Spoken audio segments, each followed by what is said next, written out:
places that people in Wyoming love, while expanding the multiple use areas that our state and local economies rely upon. The bill was developed by the people who live near the land and who will be accessing the land when this bill is enacted.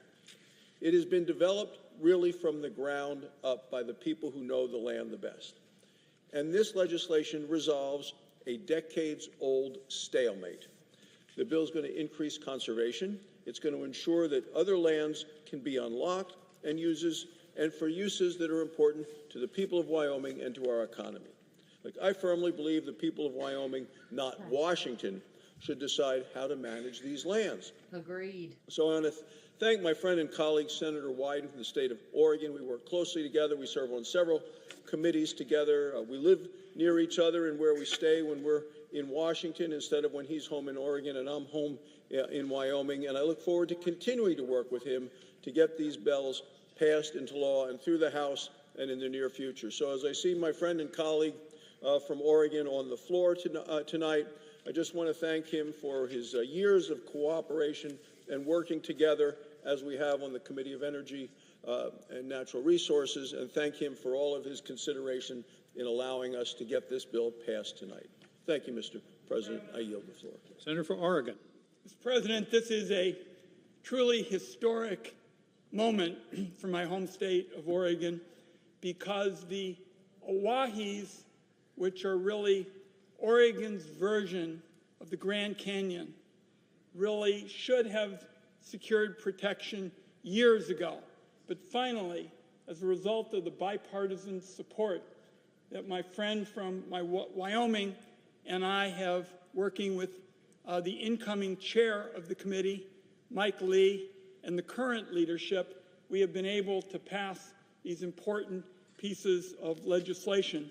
And the timing for my home state is really just extraordinary because just yesterday, the congressman from rural Oregon, Congressman Bentz of the 2nd District, put out a joint statement about how next year we intend to work together and with our constituents to come up with legislation that our whole state, urban and rural, could come together on to protect the ranching way of life in Malheur County and also our incredible treasures. And Congressman Bentz and I said we would work with our respective chambers' leadership to pass the bill into law. And then, Mr. President, overnight, and to the great excitement of people in our states, due to the ending hours of Congress where members are trying to find some common ground, we've been able to work with our leadership in the United States Senate, in this chamber, to get started on what Congressman Bentz and I told our constituents yesterday. And this did not happen by osmosis. The incoming ranking Senator, Martin Heinrich, and the incoming chair, Mike Lee, said that my bill, which cleared the Energy and Natural Resources Committee S-1890, the Malheur Community Empowerment for the Oahe Act, that they would allow it to pass the United States Senate tonight as an indication of the goodwill that all parties have pledged for next year. And as the chairman of the committee has noted, in fact, all the chairs, past and present, since I was the chairman of the Energy and Natural Resources Committee at one point, understand that that's the key to really making some history in this extraordinarily important committee. And in our conversations with the incoming chairman, Mike Lee, he was particularly interested in the fact that Congressman Bentz and I are going to be working together to get this bill in shape so that people across Oregon will support it. And when he indicated that that was a priority for him, I basically said, that's exactly what we have in mind as Oregonians, what I have in mind as Oregon's senior senator. And I'm very happy to state tonight publicly to the incoming chair of the committee, the senator from Utah, that I intend to work very closely with Congressman Bentz to make this become law. Now, so everybody in Oregon understands, this bill does not become law tonight. But what it does is it sends a message from the United States Senate that when you get people of goodwill and willingness to find common ground, you can make real action happen. And the Oahe legislation that I worked for years with ranchers and hunters and fishing families and environmental folks has now passed the United States Senate. That's something that after decades of debate about the future of the Oahe, nobody thought it was going to happen anytime soon. In fact, yesterday people said, well, we'll have to wait and see what happens. Now the United States Senate has acted, and acted, as I say, to protect the ranching way of life in rural Oregon and our treasures. And I hope that tonight's action will give all parties interested in the protection of the treasures of Oahe and interest in the ranching way of life, it should give folks at home the chance to know that we are going to be in a position to, in 2025, with the leadership of the Senate and the House behind this effort, we're going to be in a position in 2025 to make this important legislation the law of the land, and the protection for the Oahes will be permanent and will be in the text of black letter law for all to see. Mr. President, I yield the floor.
President. The senator from Virginia. Mr. President, in 2013, in my first year in the Senate, a 10-year-old child in Virginia, Loudoun County, named Gabriella Miller, passed away from an inoperable brain tumor. Nothing could be worse for a family. Her parents, Ellen and Mark, and her brother suffered greatly in this, but as many do, in an amazing way, in a mysterious way, in a time of suffering, they turned their tragedy into a cause. Shortly after I came to the Senate, Mark and Ellen Miller came to see me and talked to me about their daughter, Gabriella. And they asked me a question. Senator, what percentage of medical research in this country is devoted to pediatric conditions? I thought, well, pediatric, under age 18, maybe it's, 12% of the population, so I guessed 12%. They said less than 1%. Less than 1% of medical research funding in the NIH and other agencies was devoted to pediatric conditions. There was a kind of a, it was a conventional wisdom that, no, we don't put research into that, but if we can research adult conditions, we can kind of apply it to pediatric conditions, which everyone here knows that's not the case. Many pediatric conditions are very different than adult conditions.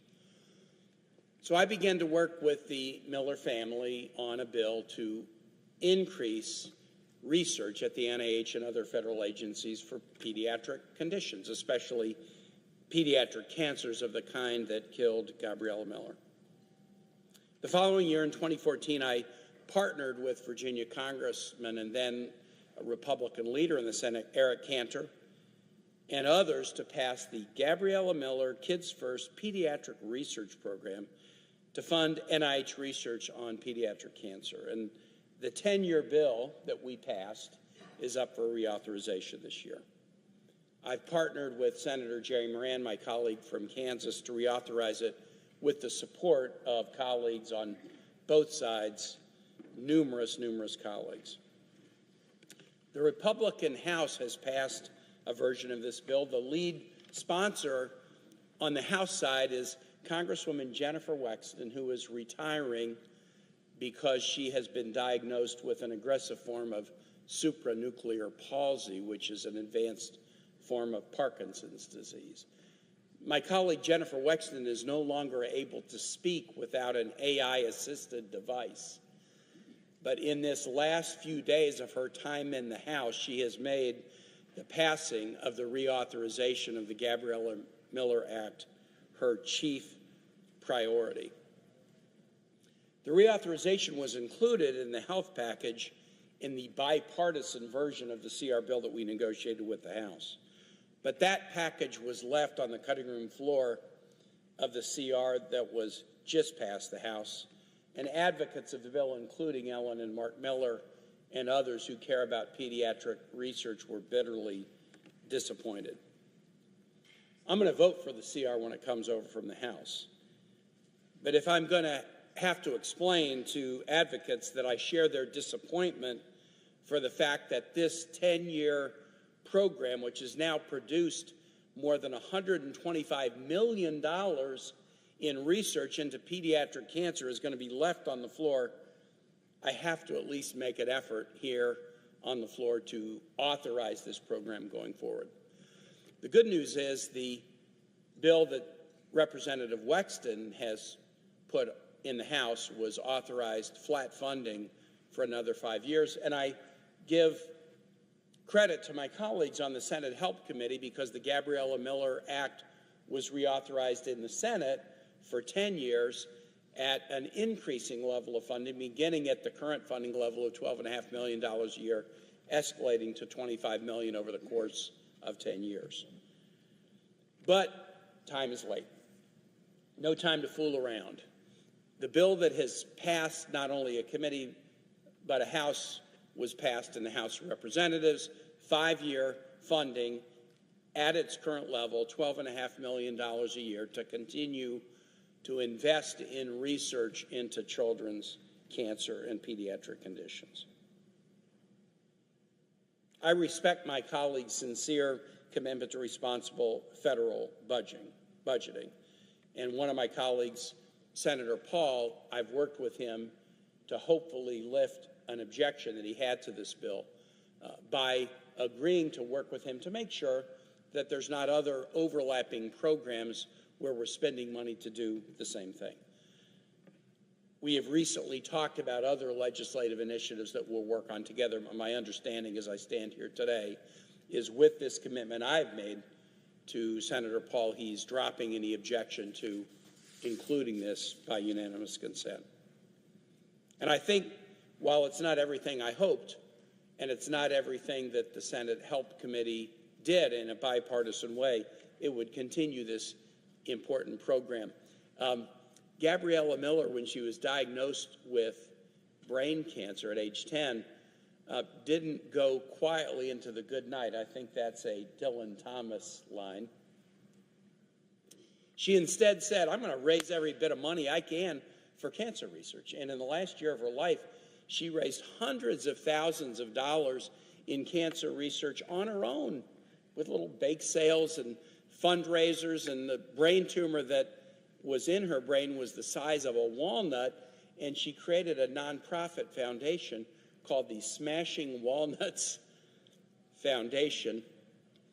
And the comments that I make tonight and the effort that I undertake with Representative Wexton truly are to honor her and to thank her parents for their advocacy. In particular, I really want to thank her mother, Ellen Miller, who's been a force of nature in creating this program and keeping it going. And we need to keep it going. It's bipartisan, it's bicameral, and it's making groundbreaking research possible. I ask my colleagues to let it pass into law.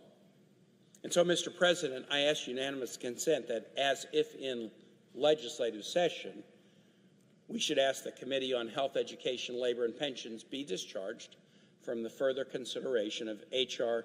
3391, and the Senate proceed to its immediate consideration.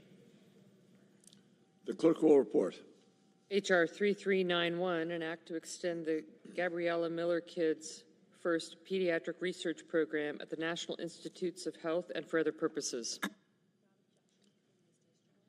Without objection, the committee is discharged, and the Senate will proceed to the measure. I ask unanimous consent that the bill be considered read a third time.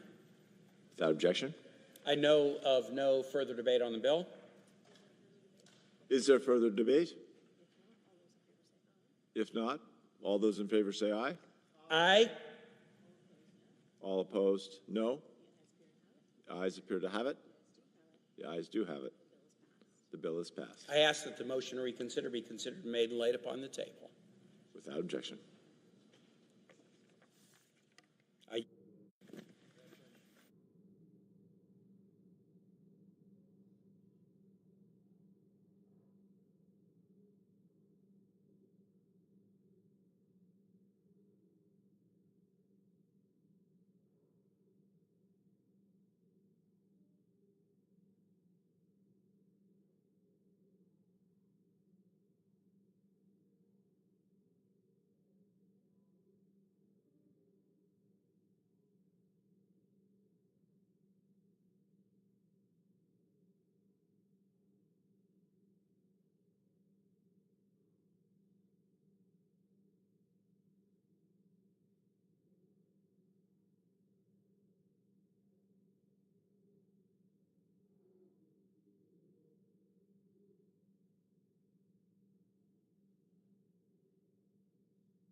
Mr. President,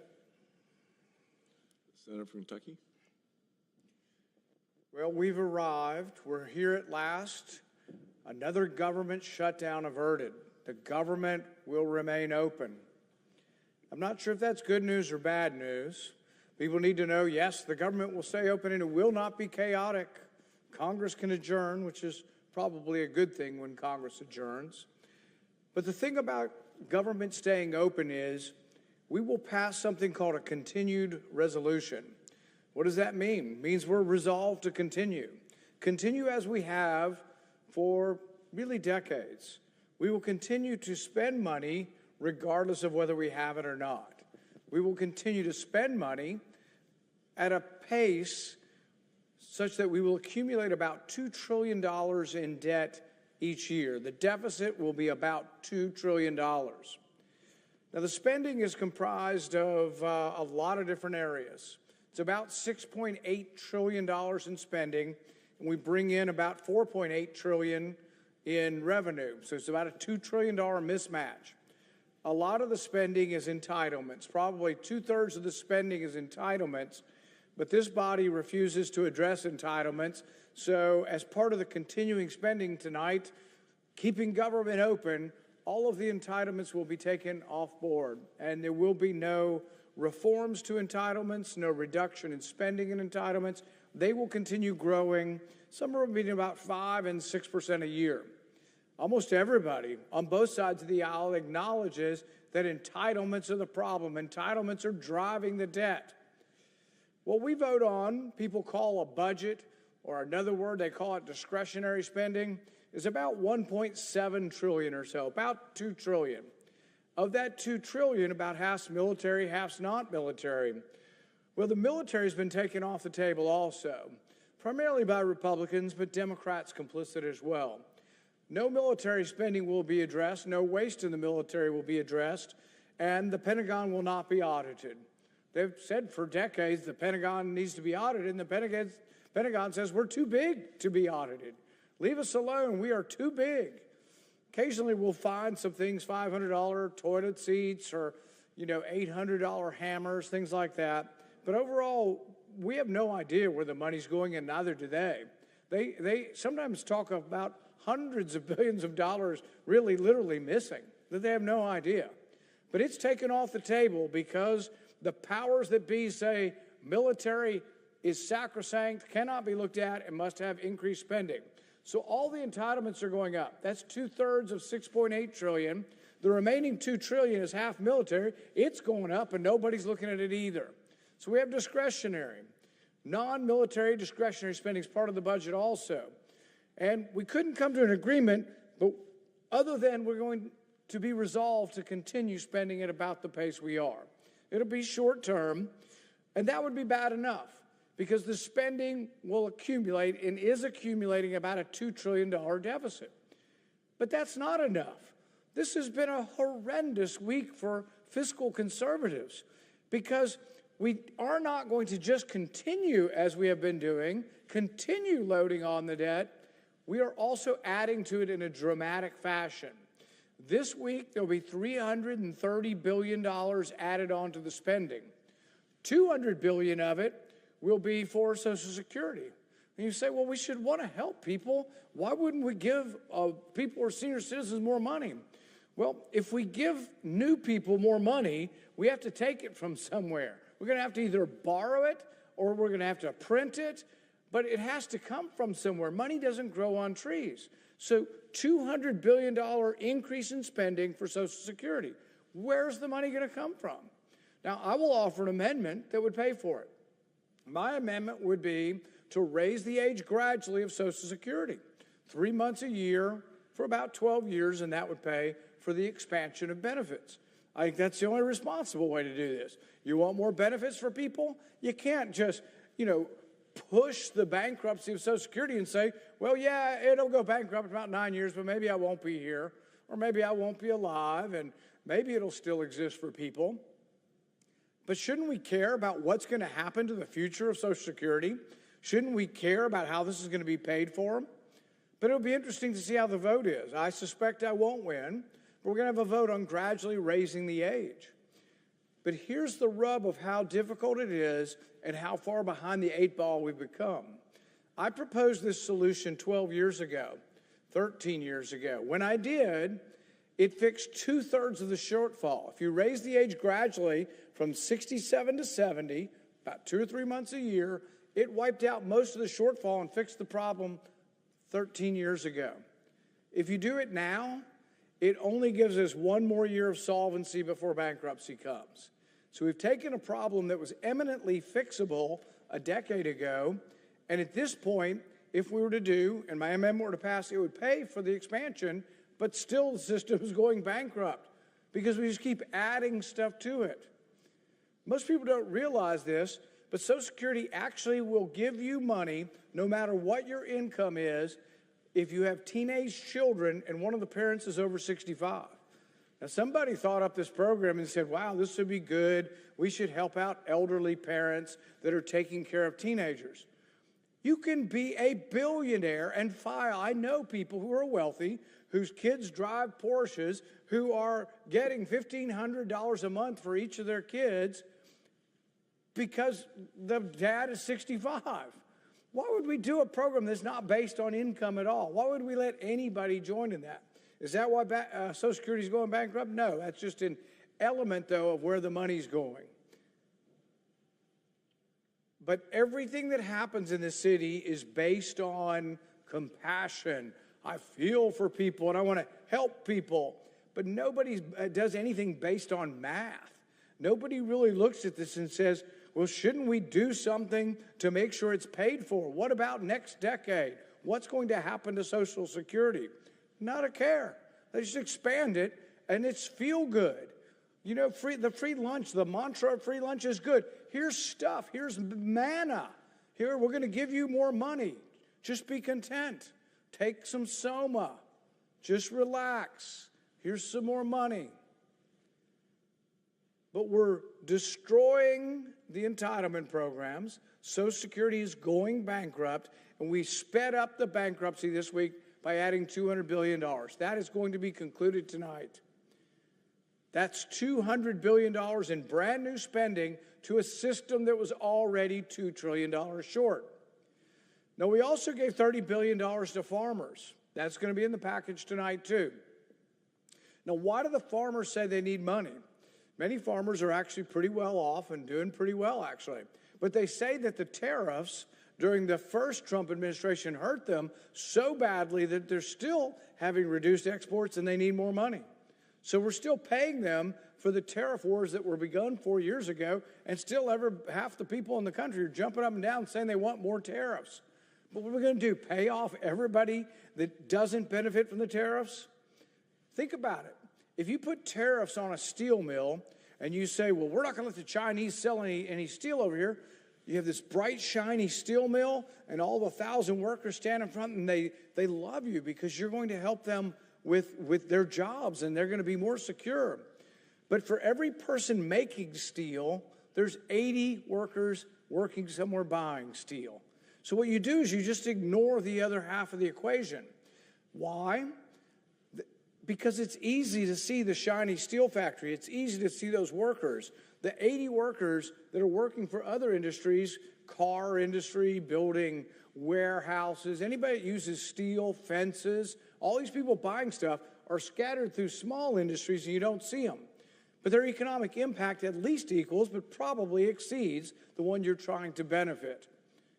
We do so many crazy things. So $200 billion to expand Social Security won't be paid for, speeds up the bankruptcy and demise of Social Security.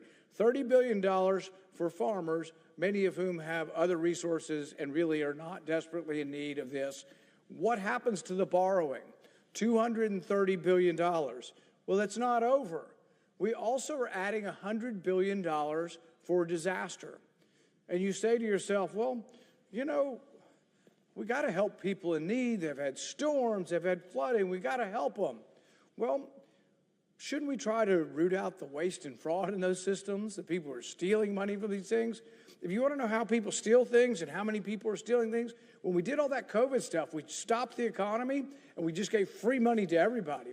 We actually had foreign scoundrels, foreign fraudsters come in and take tens of millions of dollars. But we also had U.S. citizens, buying Lamborghinis and Bugattis and all kinds of fancy cars on their government. We had people signing up for the program. One of them used an ID that had a picture of Barbie on it and got money. Many of them said, I have 500 workers, and they didn't have any workers. They didn't have a business. So just fraud was rampant throughout it. This happens also in the disaster relief programs as well. People claim things they lost in disasters that didn't exist. But let's put that aside, the waste and fraud in the program, and say, we got to help people. We got to do something about disasters. Well, maybe there ought to be a decision-making process where we say, what's more important, Ukraine or Asheville, North Carolina? Do we have enough money to do both? Well, we do if we borrow it, but when we borrow it, we add to the debt, the Fed buys the debt, and you create inflation. It's no mystery why your goods cost more.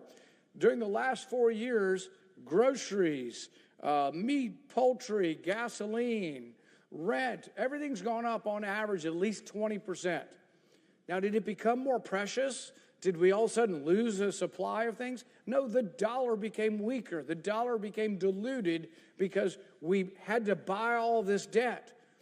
So it's a bait and switch. What we do is we expand, this week, $200 billion for Social Security, $100 billion for disasters, that's $300 billion, $30 billion for farm subsidies, $330 billion unpaid for.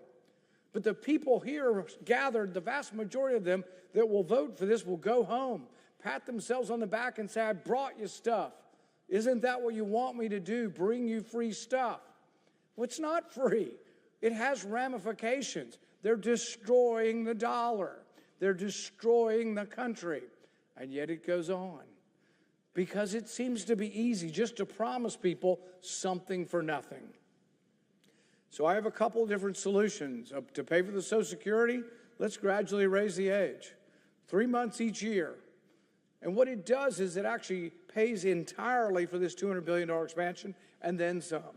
It has to be done. It will be done at some point. I offered it 13 years ago, and every year we've waited, we've gotten further behind the 8 ball, and every year we've waited, we've gotten to the point where it's much more difficult to dig out of this hole. As far as the shutdowns, I'll admit that it's chaotic to go through this every 3 months, every 6 months, every year. There could be a way that we could actually say when there is an impasse and both parties don't agree, we agree to continue spending, but not at the same level. See, the vote today on at least some of the budget, the part that's not going up like this, on a small portion, will continue at the same level. But realize 3/4 of it's going up. We're not keeping it.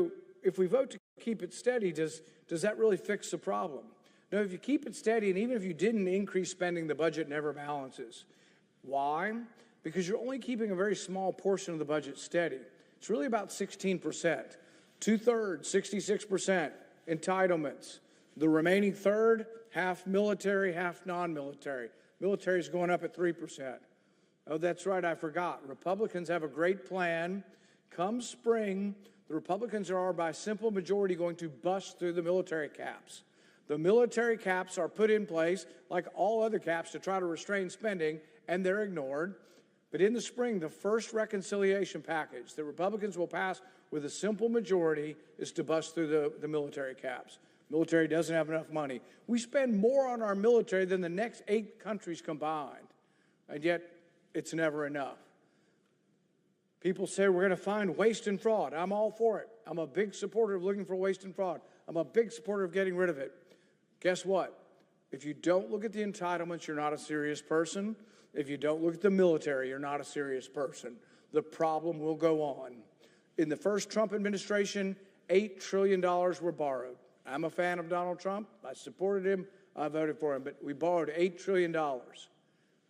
During the Biden administration, coincidentally, we borrowed another $8 trillion. They were equally fiscally irresponsible. Now, at least during the Trump administration, you could argue it was, COVID and the pandemic and all that. But the reaction was too much, and the lockdowns were not necessary. They didn't save any lives through the lockdowns, and we spent a ton of money that we passed out for people not to work. But the bottom line is when you look at all of this, we have this enormous problem. I'm all for eliminating the waste and fraud. It's not enough. You have to look at the entitlements. You have to look at the military. Currently, we look at only about 16% of the budget. If you eliminated all of that, it's called non-military discretionary, it's part of the budget, you eliminate all of it, which isn't going to happen, the budget still never balances. You have to look at all the spending. We're not looking at any of the entitlement spending. In fact, it's worse. Entitlements are driving the debt, almost everybody agrees with it, and we're expanding the entitlements. Social Security, beginning in 2021, Social Security for the first time pays out more than it brings in taxes.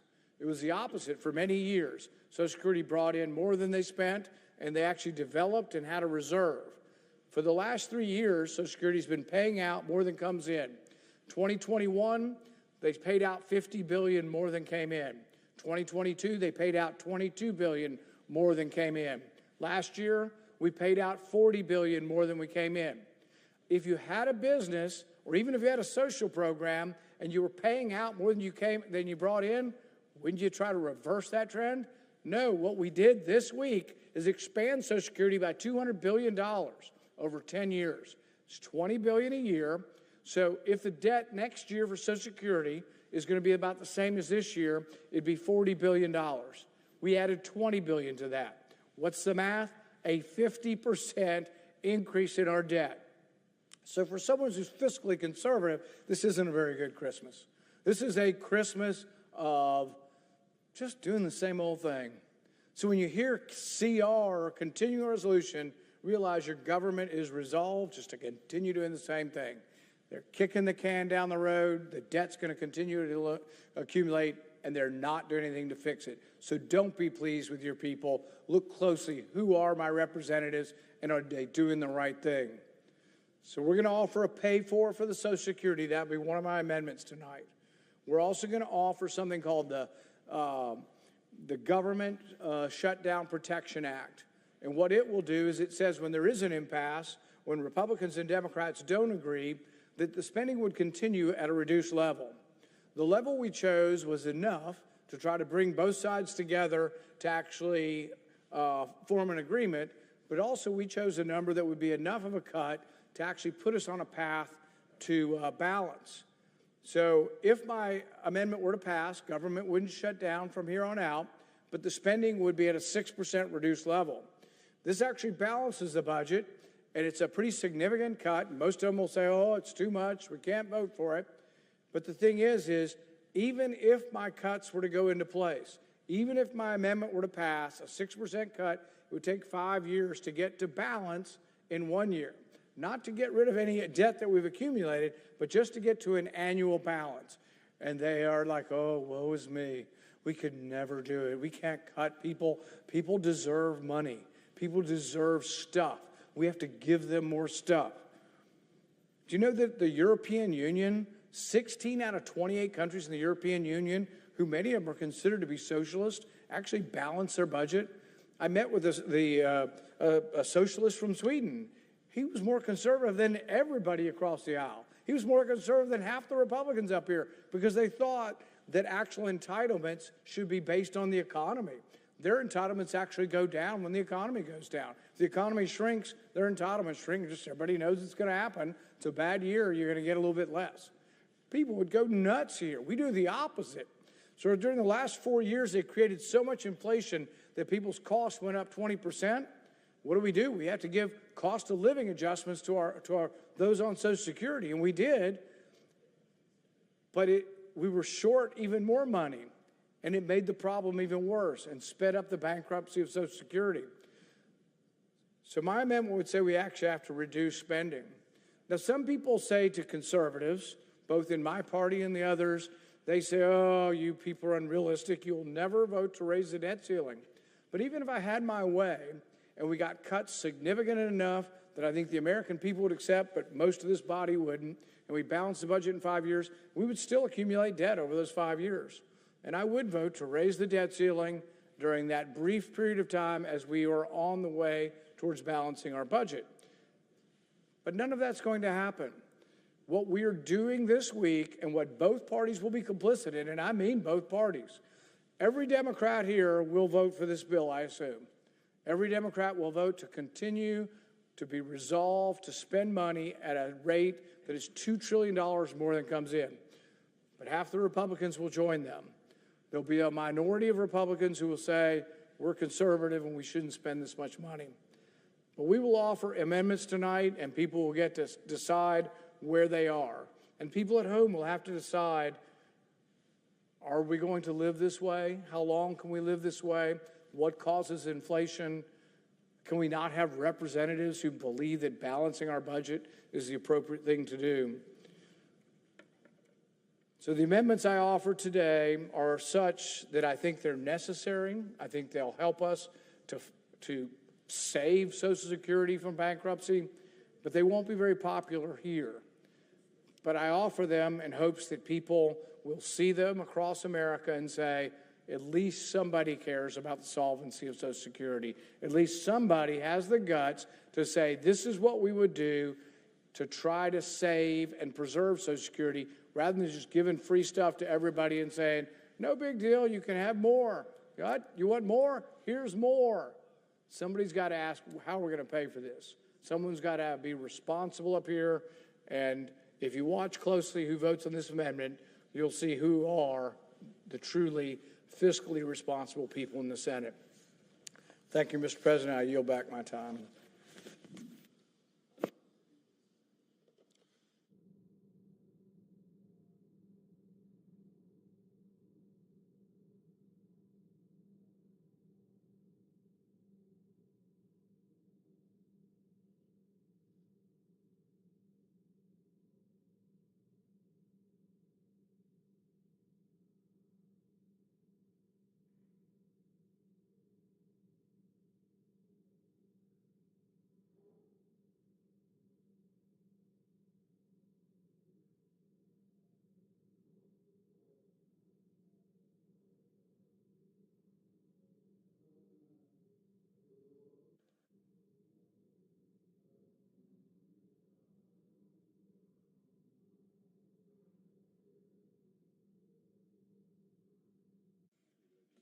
Mr. President. Senator from Louisiana. Mr. President, today is a day to celebrate. The Senate is moments away from keeping a promise we made to the American people when Social Security became law. Folks will get the benefits they earned. State and local workers in Louisiana and other states across the country are no different than other Americans who paid into the system. State and local government workers deserve their full Social Security benefit. Now, with the passage of the Social Security Fairness Act, they will get it. This act repeals WEP, GPO, that stands for Windfall Elimination Provision and Government Pension Offset, and stops Social Security from punishing public workers for the crime of serving their communities. Nurses, teachers, firefighters, police officers, widows of those who worked in the Social Security system will be made whole by what we do here tonight. I had a civics teacher in high school who always delighted in the fact that she taught someone who went on to become a member of Congress. And Betty worked her whole life teaching in public schools. And because of GPO, when her husband passed away, her husband worked at Exxon Refinery, I believe, if I remember correctly, her Social Security benefit was cut to a fraction because she had worked in the public sector as a teacher. Under this system, she would have been better in terms of Social Security benefits if she had never worked at all. Most of us have a Betty in their life, in their state, in their hometown, or in their family. Often a police officer or a firefighter, a first responder who served us, and now we have the opportunity to thank them for that service. With a vote today, we're standing up for folks like Betty and everyone like her across our nation. It's a day to celebrate. And, Mr. President, with that, I yield.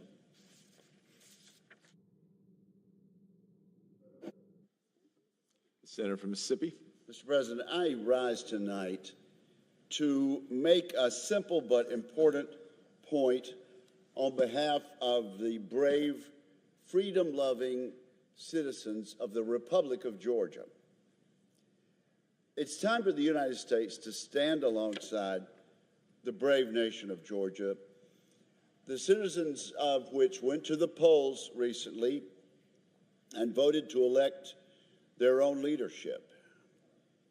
It's time to impose heavy sanctions on the individuals and institutions now trying to thwart the democratic will of the people of the Republic of Georgia.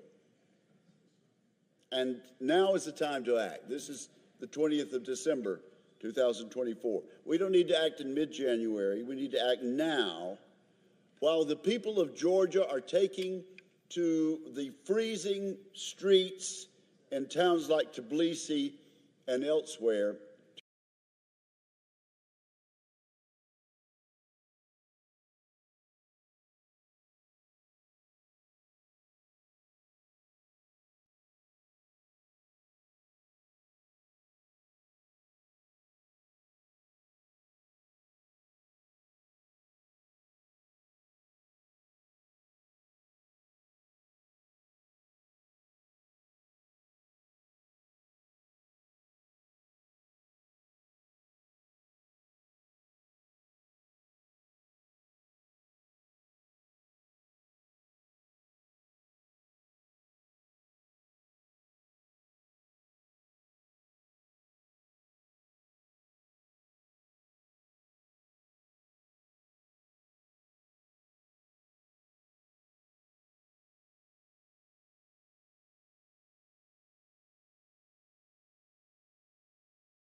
In charge of the election machinery has tried to rig the election, and so the people of Georgia have risen up in response. And the Georgian Dream government, an arm of the Putin Russian government, has responded in tyrannical fashion.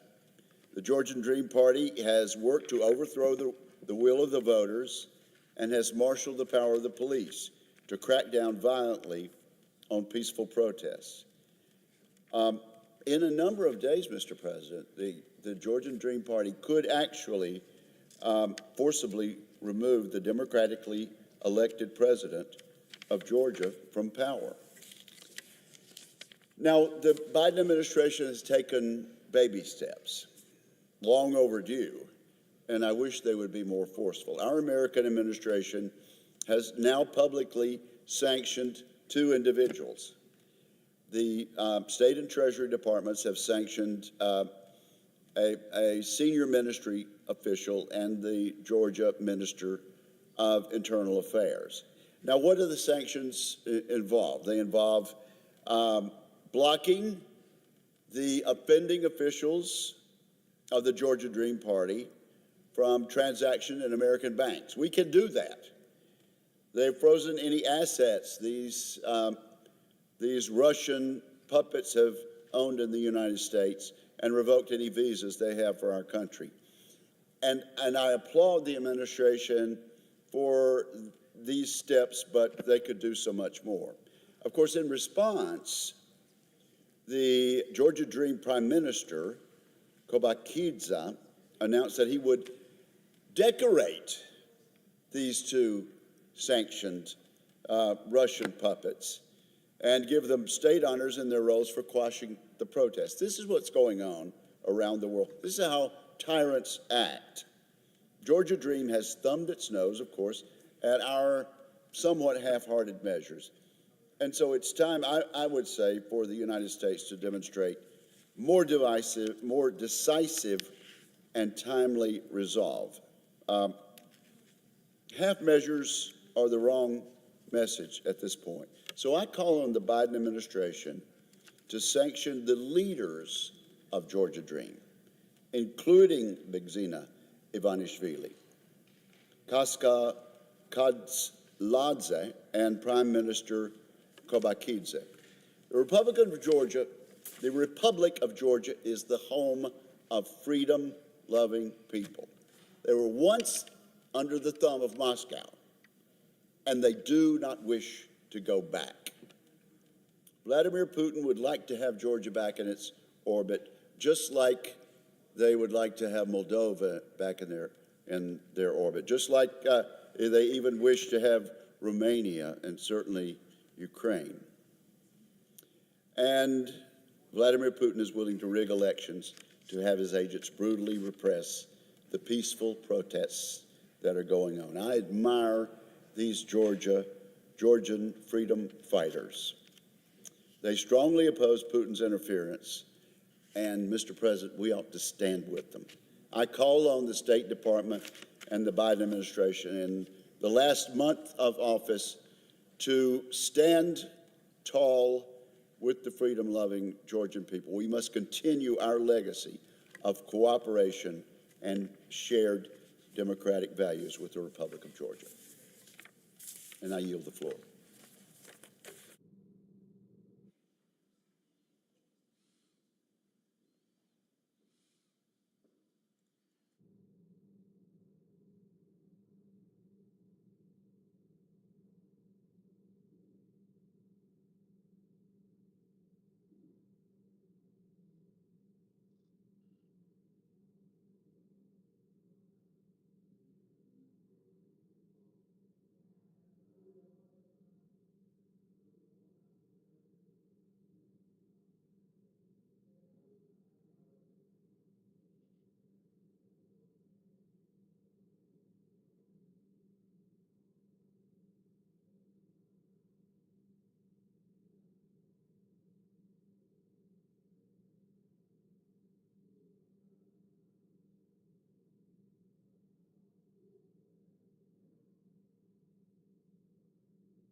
President. Senator from Oregon is recognized. Mr. President, as chairman of the Senate Finance Committee, I want to spend a minute saying a special commendation to Senators Brown and Casey, two exceptionally valuable members of the Senate Finance Committee who are going to be departing the Senate at the end of the year. Nobody in the Senate understands the importance of Social Security for seniors and Americans with disabilities better than Senators Brown and Casey. They have been leading the fight for years to protect and strengthen Social Security for current and future generations of Americans, and they have done it for their entire careers.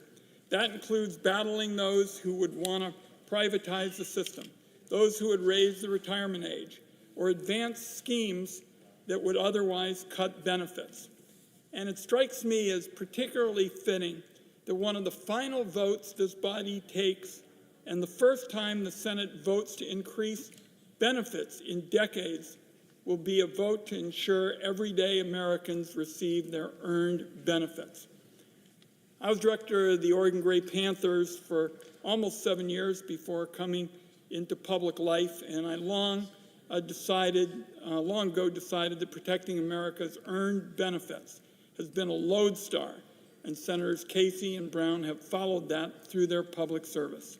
This vote is also a chance for the American people to see clearly who is fighting for middle-class families, because what the Senate is doing is preventing across-the-board cuts to Social Security benefits for public servants like firefighters and nurses and bus drivers and police officers and teachers.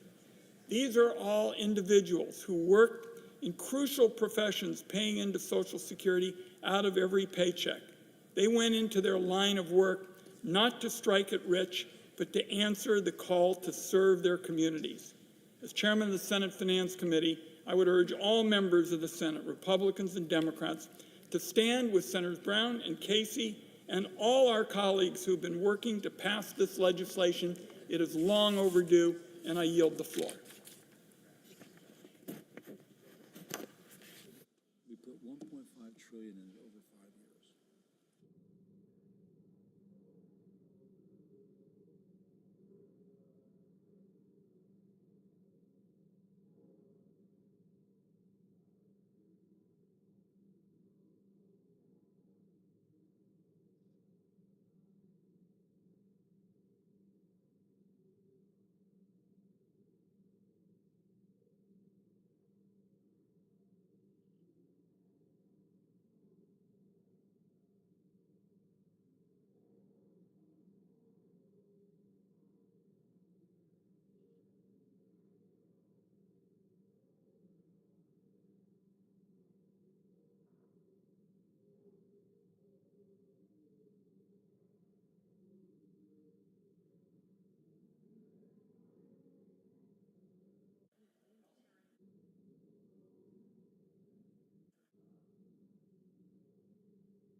Mr. President, The Majority Leader. I ask unanimous consent that the Senate resume legislative session, and the only remaining amendments in order to H.R. 82 be the following. Paul, 3346. Paul, 3352. Cruz, 3360. And Crapo, 3331. That there be 60 affirmative vote threshold for the adoption of the amendments, that upon disposition of the Crapo amendment, Senator Lee be recognized to make a budget point of order, that upon disposition of the point of order, the pending amendments and motion be withdrawn, H.R. 82 be considered read a third time, and the Senate vote on passage of the bill, with 60 affirmative votes required for passage. Following that, the disposition, following following the disposition of H.R. 82, the Senate proceed to the consideration of H.R. 10545, that there be up to 30 minutes of debate on the bill, equally divided. Let's see, 30 minutes on the equally divided, and that upon the use or yielding back of the time, the Senate vote on passage of the bill, with 60 affirmative votes required for passage and with no amendments or motions in order in the bill. Further, that following the disposition of H.R. 10545, the Senate resume executive session to consider the following nominations on block, calendars 851, 853, 854, 857. That the Senate vote on the nominations on block without intervening action or debate, that the motions to reconsider be considered made and laid upon the table, and that the President be immediately notified of the Senate's action. Following that, there be up to 2 minutes debate, equally divided prior to each vote, with all further intervening action, without further intervening action or debate. Is there objection? Without objection. I yield absence of a quorum. I yield the floor. Note the absence of a quorum.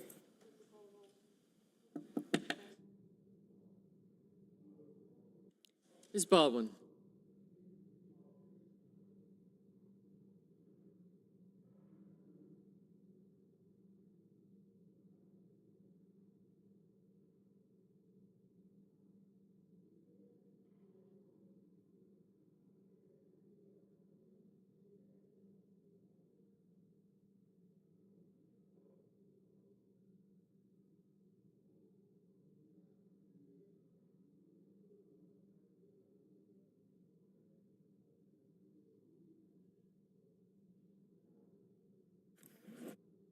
President, The Majority Leader. I have very good news for my colleagues and for the country. I ask unanimous consent. Objection. I have very good news for my colleagues and for the country. Democrats and Republicans have just reached an agreement that will allow us to pass the CR tonight before the midnight deadline. I yield the floor. And note the absence of a quorum. The clerk will call the roll. Ms. Baldwin. These guys are...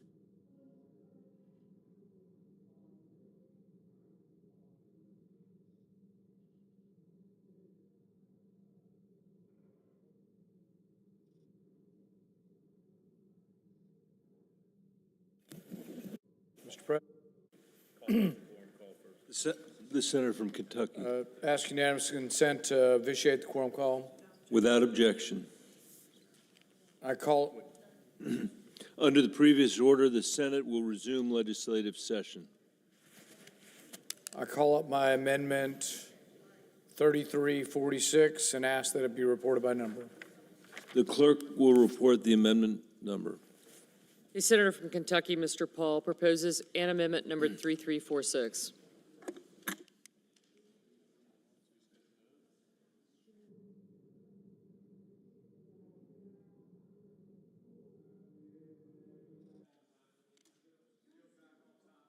Without objection. The question is on the amendment. Is there a sufficient second? There appears to be. The clerk will call the roll. Ms. Baldwin, Mr. Barrasso, Mr. Bennett.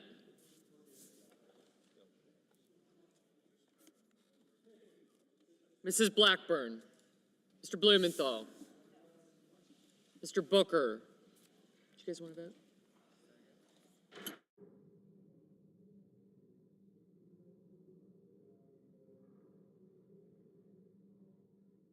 Mr. Bozeman, Mr. Braun, Mrs. Britt, Mr. Brown, Mr. Budd, Ms. Cantwell, Mrs. Capito, Mr. Cardin, Mr. Carper, Mr. Casey, Mr. Cassidy, Ms. Collins,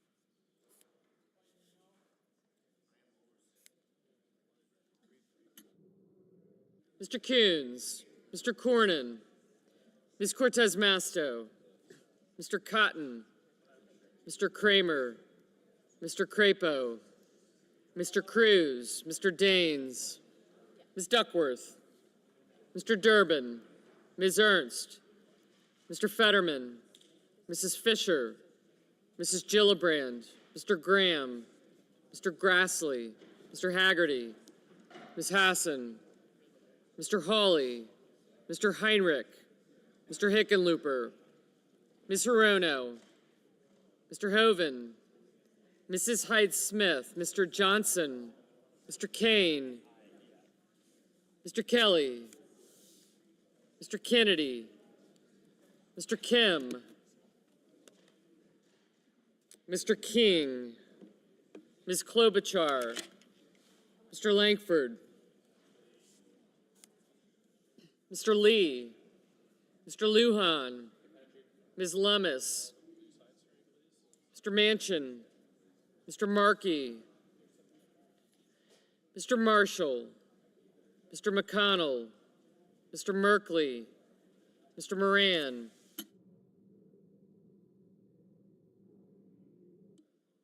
Mr. Mullen, Ms. Murkowski, Mr. Murphy, Mrs. Murray, Mr. Ossoff, Mr. Padilla, Mr. Paul, Mr. Peters, Mr. Reed,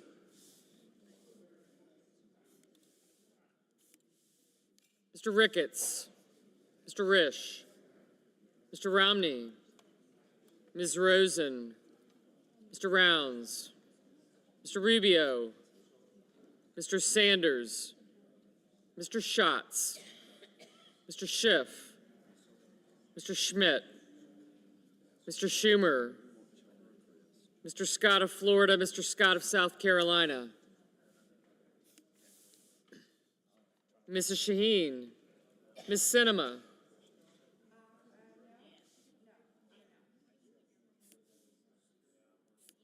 Ms. Smith, Ms. Stabenow,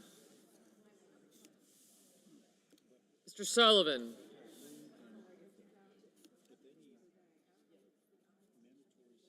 Mr. Tester, Mr. Thune, Mr. Tillis, Mr. Tuberville, Mr. Van Hollen, Mr. Vance, Mr. Warner,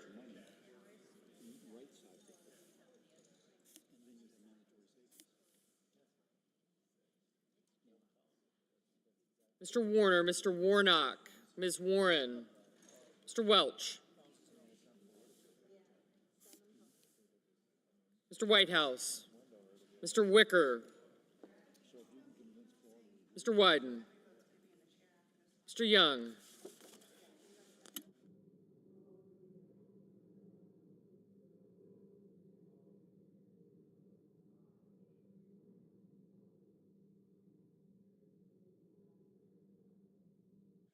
Senators voting in the, Mr. Paul voted in the affirmative. Senators voting in the negative.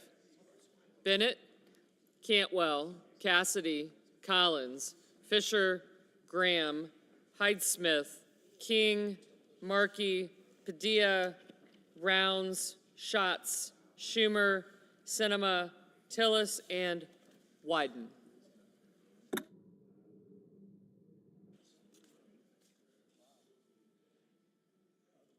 Mr. Tuberville, no.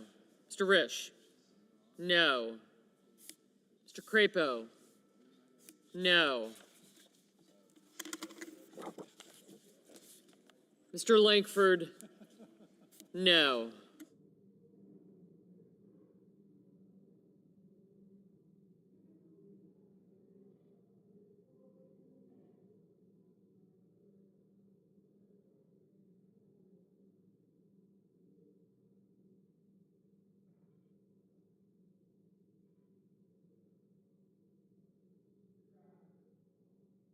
Mr. Grassley? No.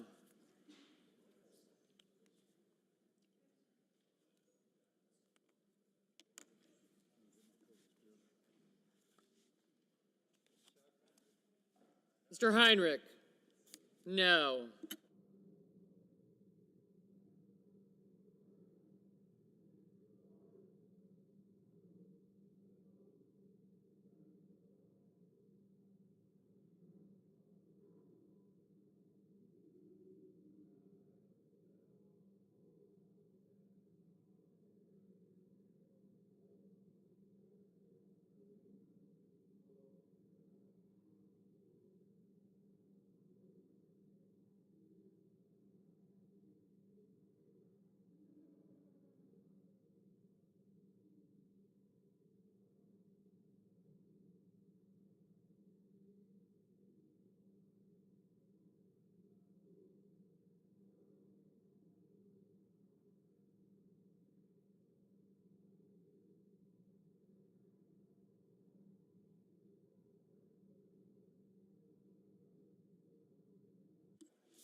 Mr. Brown? No.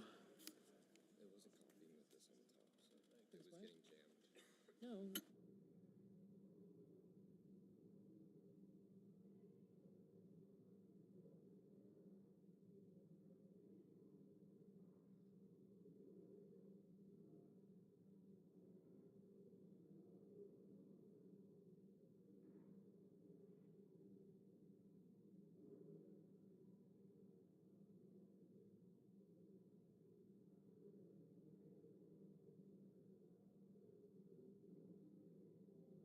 Mr. Durbin? No.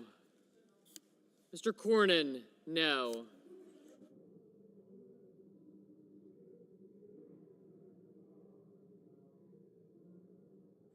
Mr. Marshall? No. Mr. Booker? No.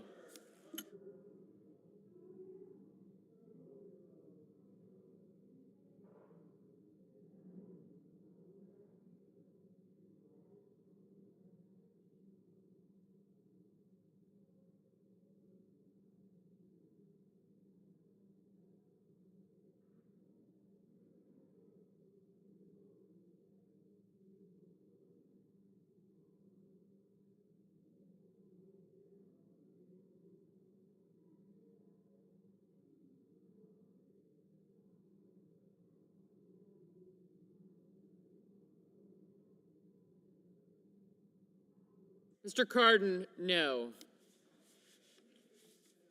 Ms. Hassan? No.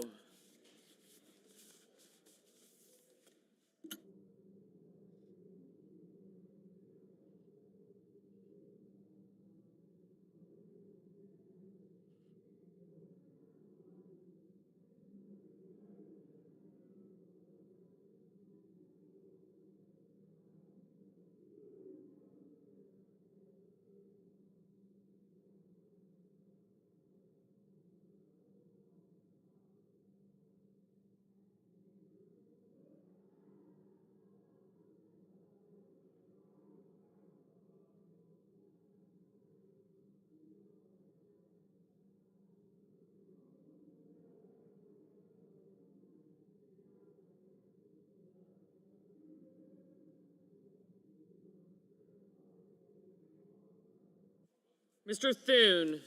No.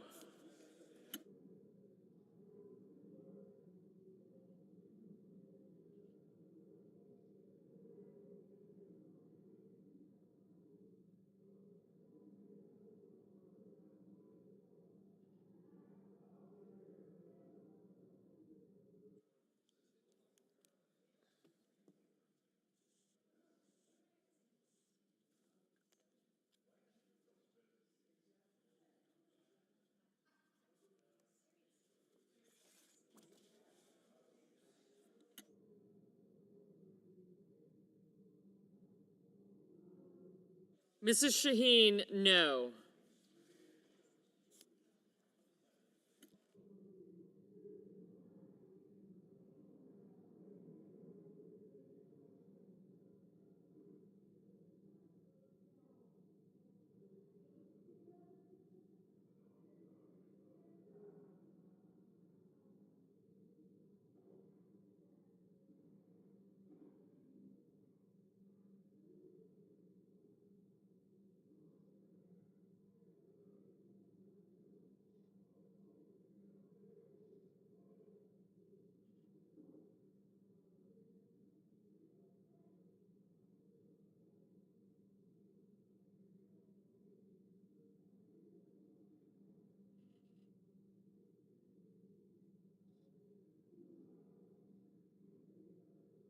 Mr. Casey, no.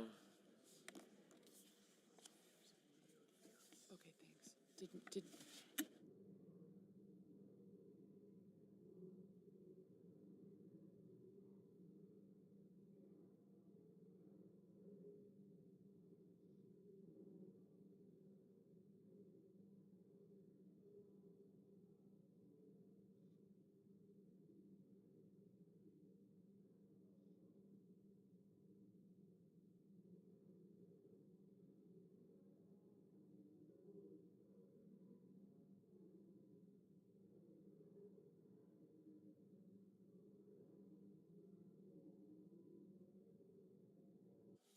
Mr. Scott of Florida, no.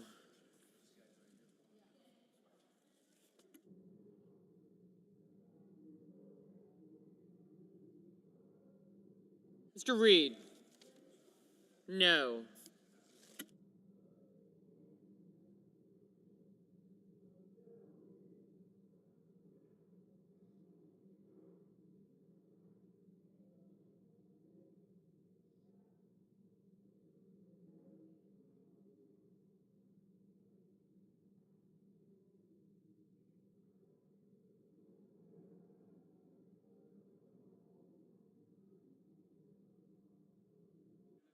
Ms. Stabenow, no.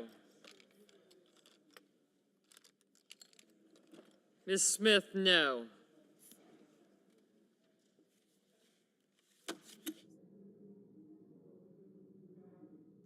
Mr. Mullen, no. Not with me.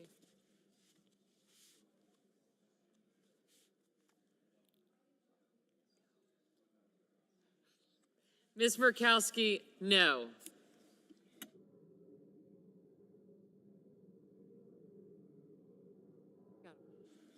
Mrs. Capito, no. Mrs. Murray, no.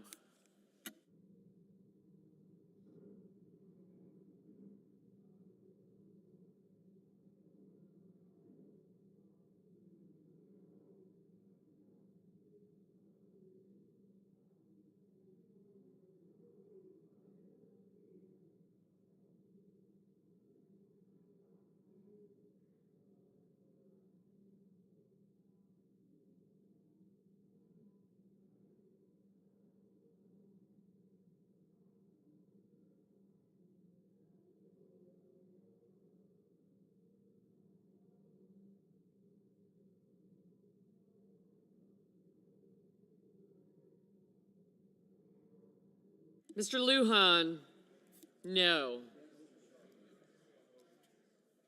Ms. Ernst, aye. Mrs. Blackburn, aye.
Mr. Hoven, no.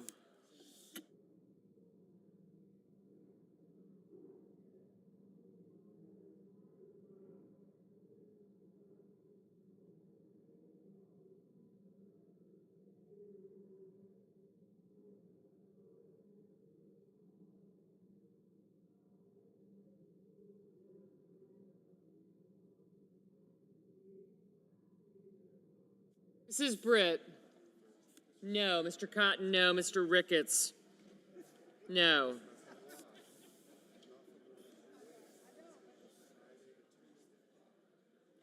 Mr. Kane, no. Mr. Tester, no.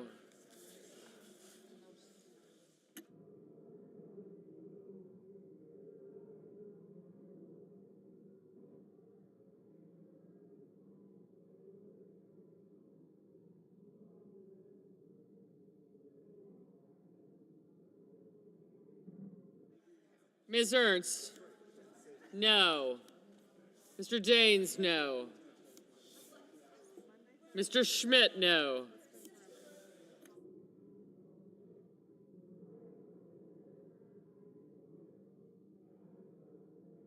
Mr. Johnson, no.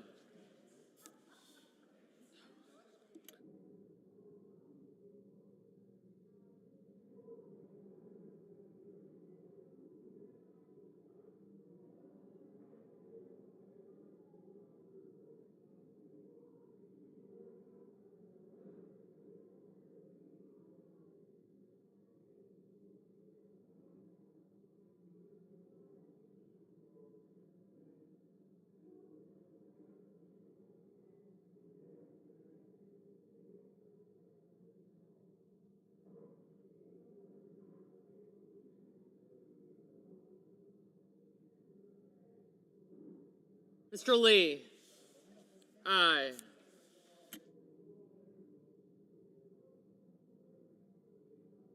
Mr. Bozeman, no.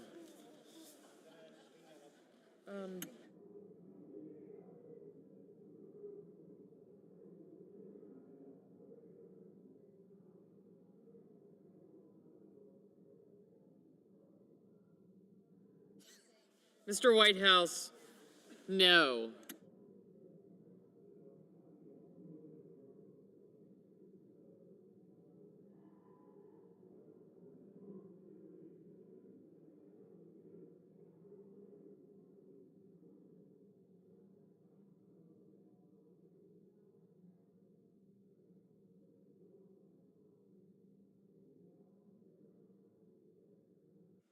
Mr. Wicker, no. Mrs. Blackburn, no.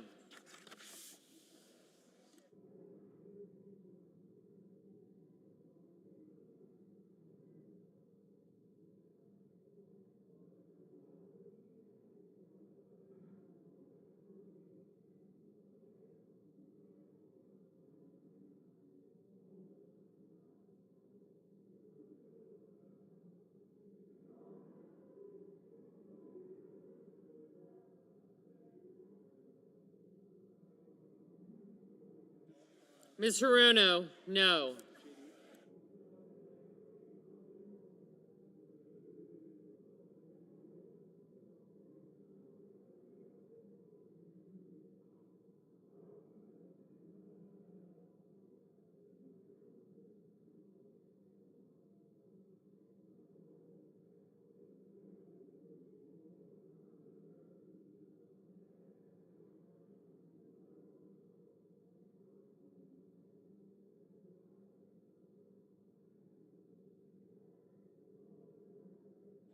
Mr. Peters, no.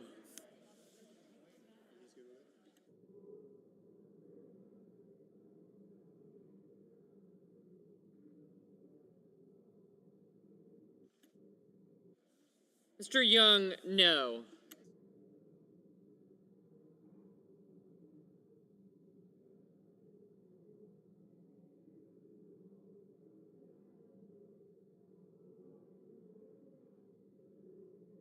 Mr. Merkley, no.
Ms. Baldwin, no. Mr. Romney, no. Mr. Ossoff, no. Mr. Warnock, no.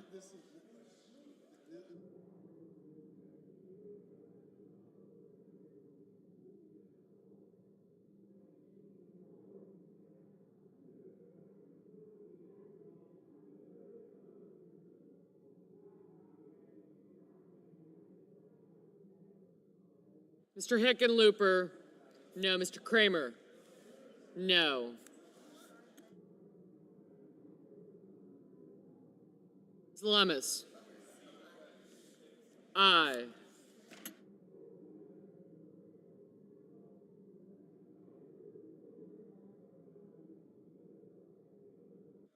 Mr. Welch, no.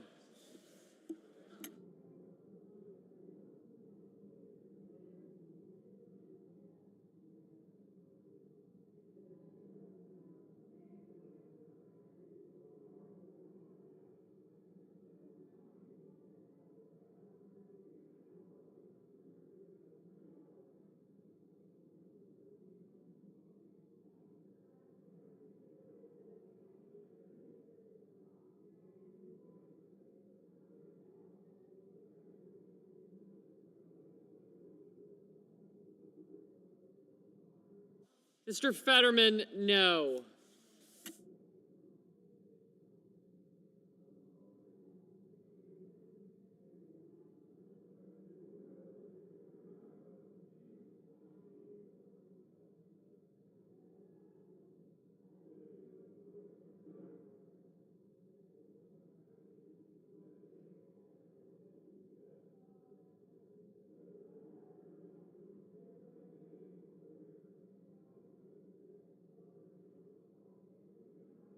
Mr. Kim, no. Mr. Blumenthal, no. Mr. Barrasso, no.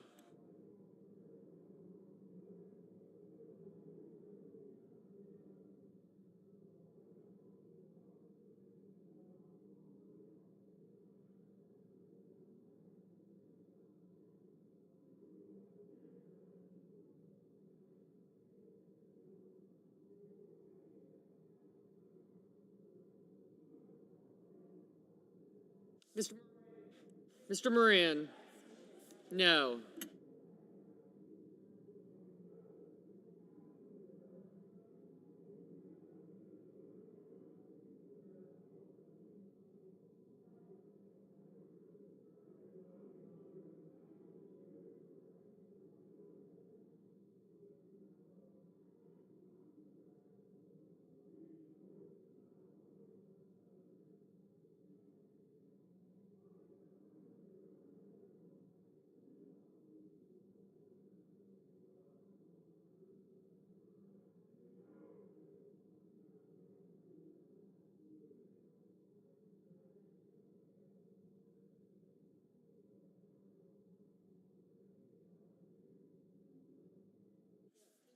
Mr. Murphy, no.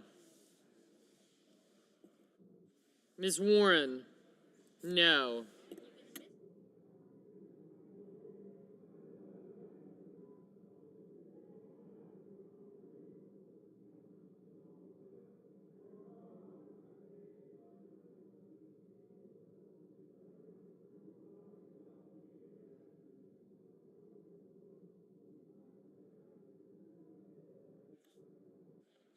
Mr. Coons, no.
Ms. Rosen, no.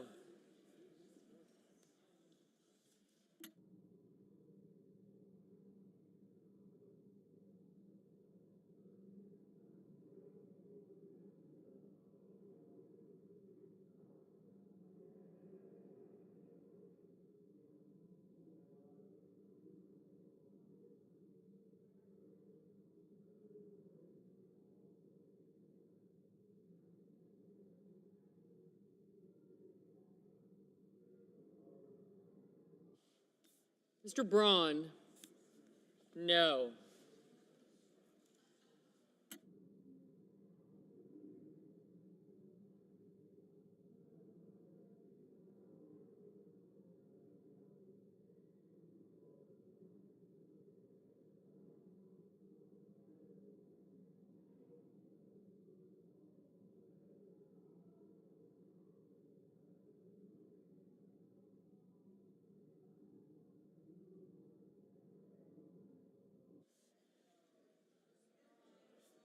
Ms. Duckworth, no. Ms. Cortez Masto, no.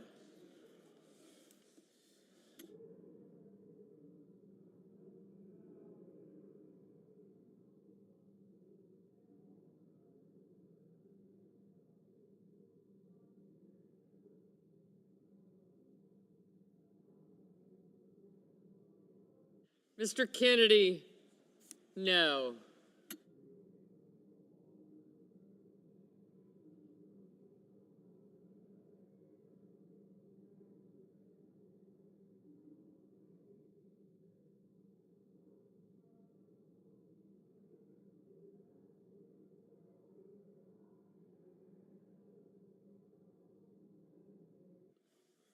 Mr. Van Hollen, no.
Mr. Warner, no.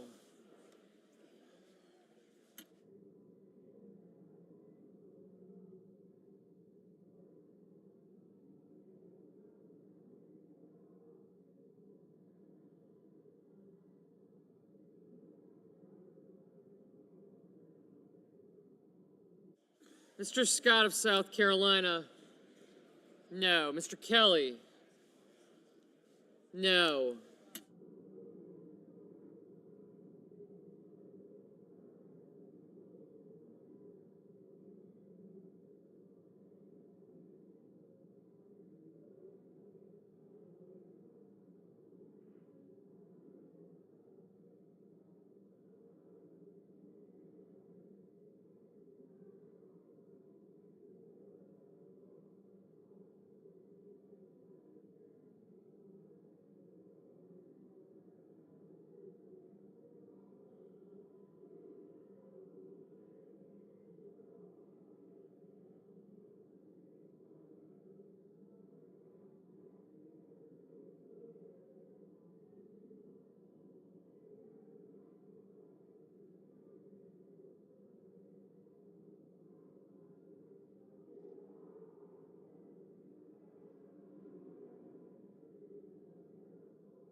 Ms. Klobuchar, no.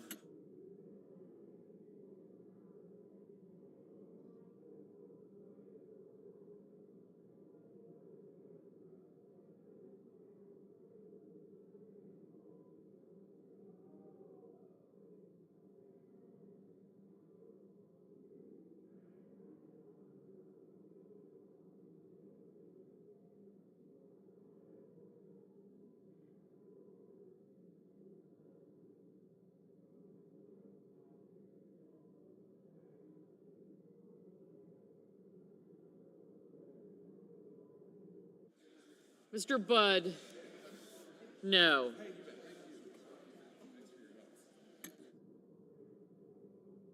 Mr. Hawley, no.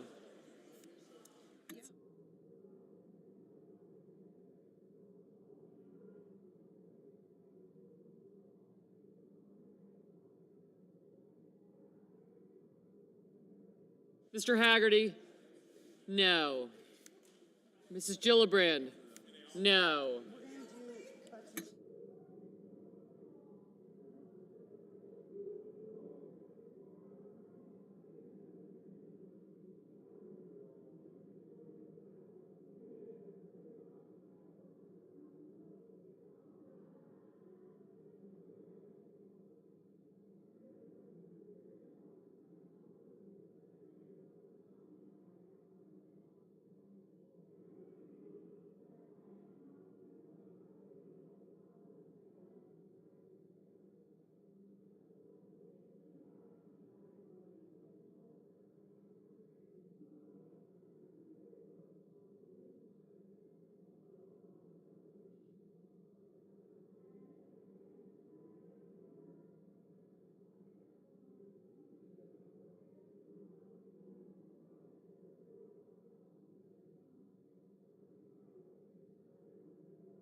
Mr. McConnell, no.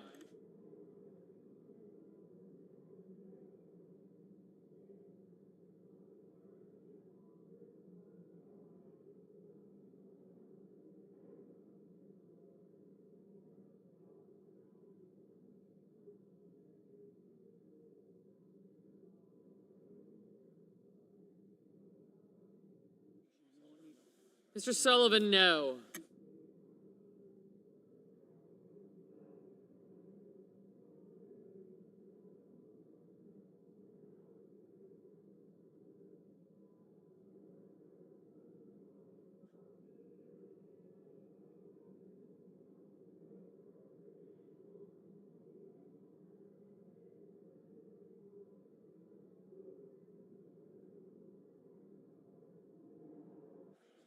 Mr. Sanders, no.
Mr. Carper, no.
Mr. Cruz, no.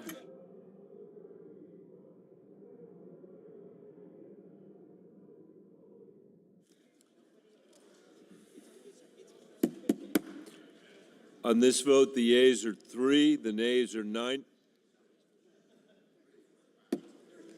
On this vote, the yeas are 3, the nays are 93. The 60-vote threshold having not been achieved, the amendment is not agreed to. Came close. My colleagues, Mr. President, The majority we want leader, to finish at a reasonable the hour. Senate will come to order. The we Senate won't- will come to order. If we want to The finish majority as leader. quickly as possible, I'd urge members to stay in their seats and answer your name when it is called. That will speed things up. Thank you. And we're going to have 10-minute limit on votes, period.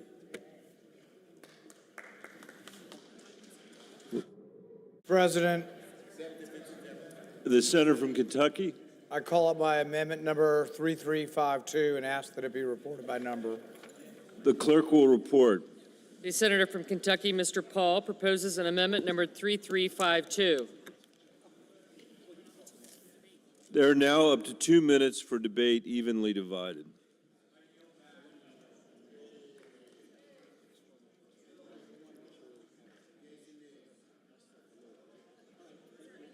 Is there any debate? Hearing none. The question is on the amendment. Is there a sufficient second? There appears to be. The clerk will call the roll. Ms. Baldwin. Mr. Barrasso. Mr. Bennett. No. Mrs. Blackburn. Mr. Blumenthal. Are you sure? Mr. Booker. Mr. Bozeman. Mr. Braun. Mrs. Brett. Mr. Brown. Mr. Budd. Ms. Cantwell. Mrs. Capito. Mr. Cardin. Mr. Carper. Mr. Casey. Mr. Cassidy. Ms. Collins. Mr. Coons. Mr. Cornyn.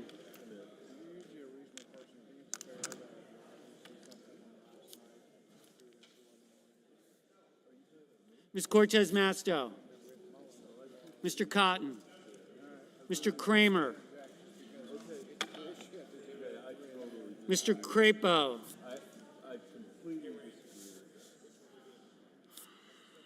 Mr. Cruz.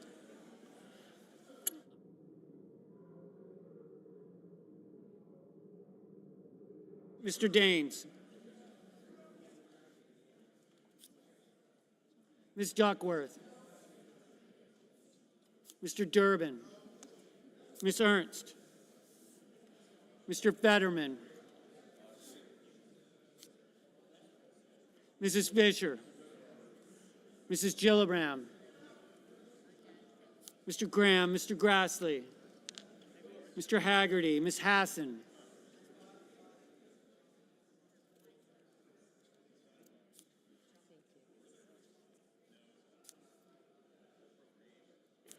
Mr. Hawley. Mr. Heinrich. Mr. Hickenlooper, Mr. Rono. Go to Mr. Grumpy.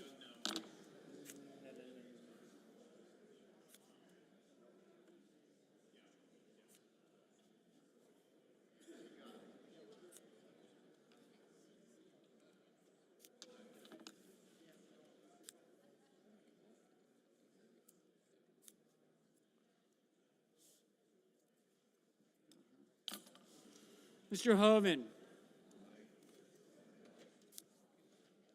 Mrs. Hyde-Smith. Mr. Johnson. Mr. Kane. Mr. Kelly.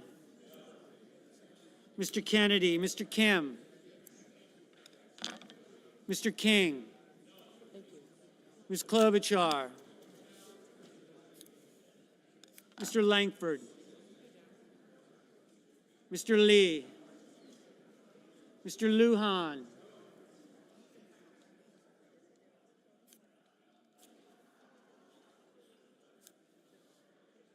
Ms. Lummis, Mr. Manchin, Mr. Markey, Mr. Marshall, Mr. McConnell, Mr. Merkley,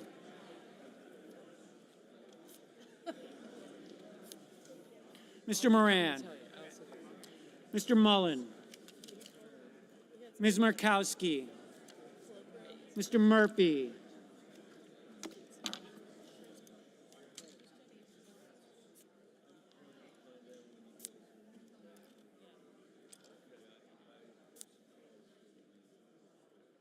Mrs. Murray, Mr. Ossoff, Mr. Padilla, Mr. Paul,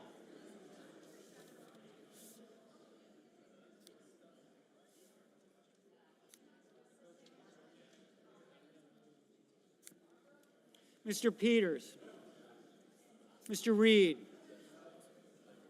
Mr. Ricketts, Mr. Risch, Mr. Romney,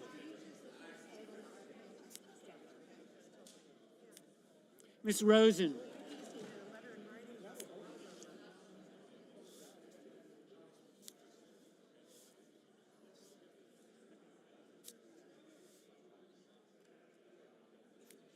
Mr. Rounds, Mr. Rubio, Mr. Sanders,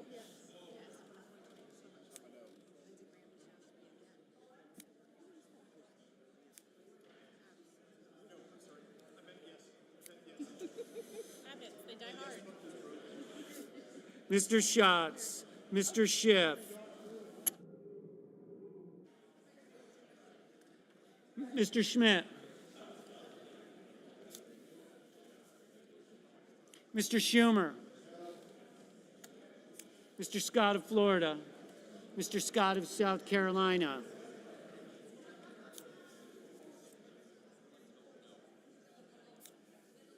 Mrs. Shaheen, Ms. Sinema, Ms. Smith, Ms. Stabenow, Mr. Sullivan, Mr. Tester, Mr. Thune, Mr. Tillis, Mr. Tuberville,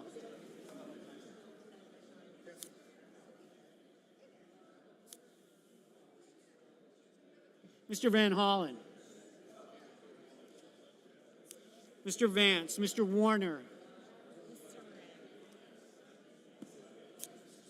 Mr. Warnock, Ms. Warren, Mr. Welch, Mr. Whitehouse, Mr. Wicker, Mr. Wyden, Mr. Young.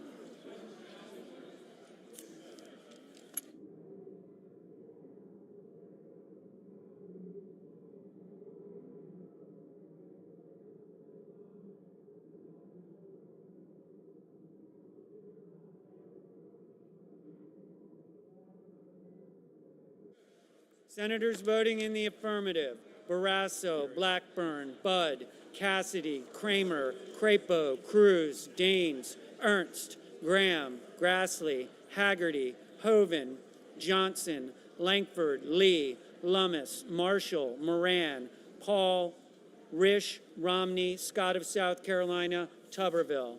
Mr. Schmidt, aye. Mr. Thune, aye. Senators voting in the negative: Baldwin, Bennett, Blumenthal, Bozeman, Britt, Brown, Cantwell, Capito, Cardin, Carper, Casey, Collins, Coons, Cornyn, Cotton, Duckworth, Durbin, Betterman, Fisher, Gillibrand, Hassan, Hawley, Heinrich, Hickenlooper, Hirono, Hyde-Smith, Kane, Kelly, Kennedy, Kim, King, Klobuchar, Lujan, Markey, McConnell, Merkley, Mullen, Murray, Ossoff, Padilla, Peters, Reed, Ricketts, Rosen, Rounds, Sanders, Schatz, Schumer, Shaheen, Sinema, Smith, Stabenow, Tester, Tillis, Van Hollen, Warner, Warren, Welch, Wicker, Wyden, Young. Ms. Murkowski, no. Mr. Braun, aye.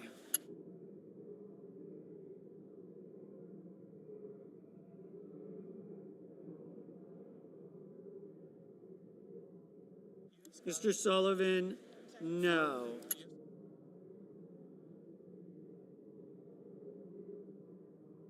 Mr. Warnock, no. Mr. Murphy, no.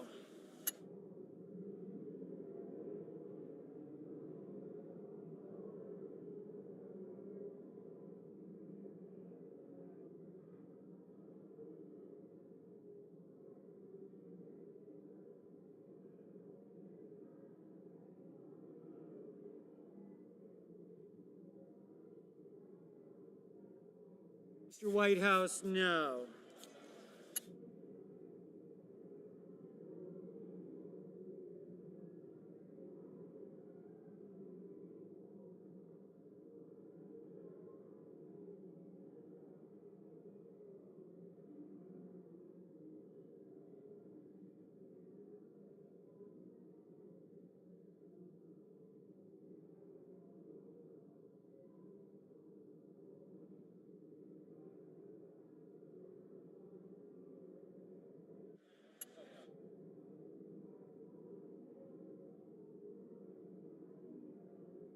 Mr. Scott of Florida, aye.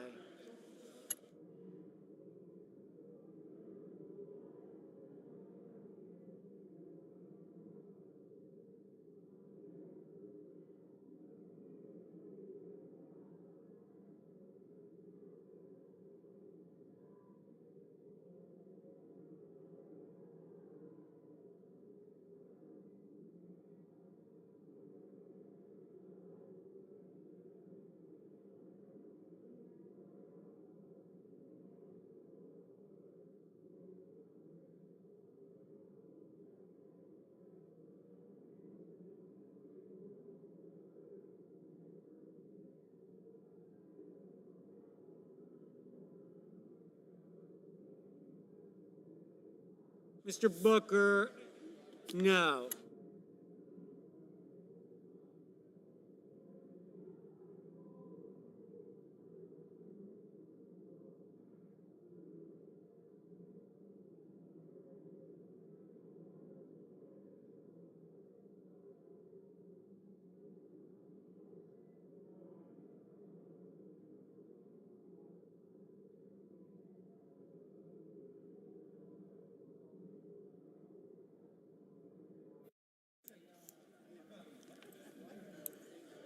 What do I do?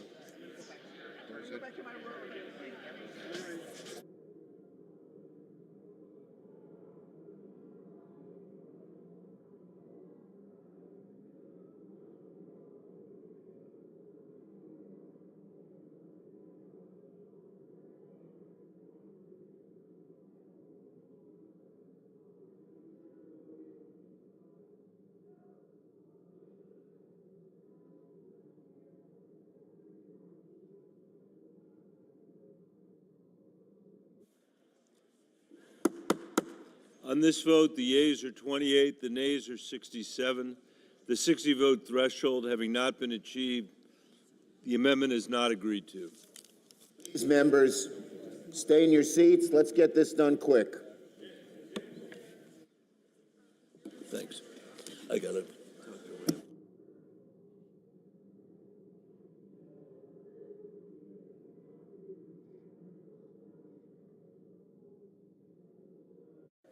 Senator from Texas. Mr. President, I call up my amendment number 3360 and ask that it be reported by number. The clerk will report. Senator from Texas, Mr. Cruz proposes an amendment number 3360. There are now up to 2 minutes of debate equally divided. Mr. President, everyone is here tonight voting on a provision to treat fairly our retired police officers, firefighters, and teachers. We should do that. The windfall elimination provision treated them unfairly. I've been fighting to correct this since 2017. We can correct this. We can treat our retired cops and firefighters and teachers fairly. However, the provision on the floor of the Senate tonight would add to the Social Security Trust Fund $200 billion in debt. Every member of this Senate, Republican and Democrat, has promised to our voters we will protect Social Security. The bill on the floor of the Senate tonight would accelerate the insolvency of Social Security by 6 months. My amendment fixes the inequity of the windfall elimination provision, but does so at a cost of only $25 billion instead of $200 billion. The amendment on the floor accelerates the insolvency of Social Security. My amendment has a negligible effect on Social Security. Let me urge everyone, let's support our cops and firefighters and teachers, but let's also not throw our seniors down the river. I urge you to vote yes. Senator from Oregon. The House rejected the Cruz proposal by a wide margin. Voting for this amendment, sending it back to the House right before the 118th Congress adjourns, is in effect a vote to kill the bill. I'd urge the body to reject this Hail Mary attempt to kill the bill and yield back. Question? Is there a sufficient second? There appears to be. The clerk will call the roll. Ms. Baldwin. Mr. Barrasso. Sure. Mr. Bennett. Mrs. Blackburn. Mr. Blumenthal. Mr. Booker. No.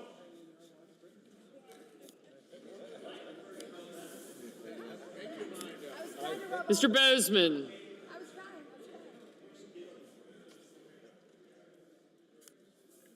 Mr. Braun. Mrs. Britt. Mr. Brown. Mr. Budd. Ms. Cantwell. Mrs. Capito. Mr. Cardin. Mr. Carper.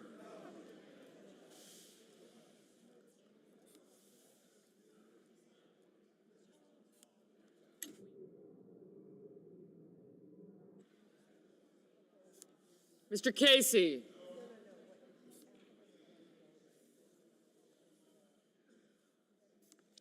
I didn't get Merkley.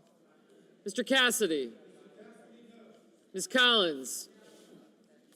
Mr. Coons. Mr. Cornyn. Ms. Cortez Masto. Mr. Cotton. Mr. Kramer. Mr. Crapo. Mr. Cruz. Mr. Daines. Ms. Duckworth. No, no, I don't. Mr. Durbin. Ms. Ernst. Mr. Fetterman. Mrs. Fisher. Mrs. Gillibrand. Mr. Graham. Mr. Grassley. Mr. Haggerty. Ms. Hassan. Mr. Hawley. Mr. Heinrich. Mr. Hickenlooper. Ms. Hirono. I can. Thank you. Mr. Hoven. Mrs. Hyde-Smith. Mr. Johnson. Mr. Kane. Mr. Kelly. Mr. Kennedy. Mr. Kim. Mr. King. Ms. Klobuchar. Mr. Lankford. Mr. Lee. Mr. Lujan. Ms. Lummis. Mr. Manchin. Mr. Markey. Mr. Marshall. Mr. McConnell. Mr. Merkley.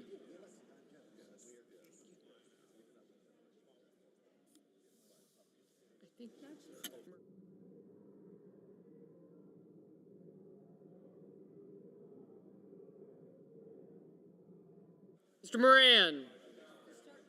Mr. Mullen. Ms. Murkowski. Mr. Murphy. Mrs. Murray.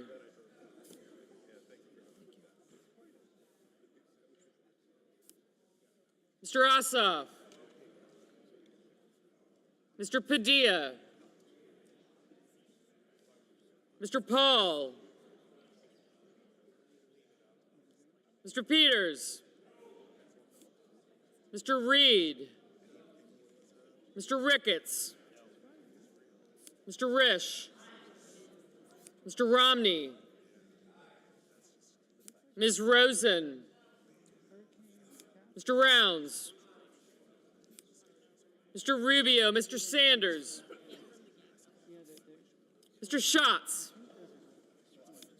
Mr. Schiff, Mr. Schmidt, Mr. Schumer, Mr. Scott of Florida, Mr. Scott of South Carolina, Mrs. Shaheen, Ms. Sinema, Ms. Smith. No, I got you. Thank you. Ms. Stabenow, Mr. Sullivan, Mr. Tester, Mr. Thune, Mr. Tillis, Mr. Tuberville, Mr. Van Hollen, Mr. Vance, Mr. Warner, Mr. Warnock, Ms. Warren, Mr. Welch, Mr. Whitehouse, Mr. Wicker, Mr. Wyden, Mr. Young,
On this vote, the yeas are 32, the nays are 64.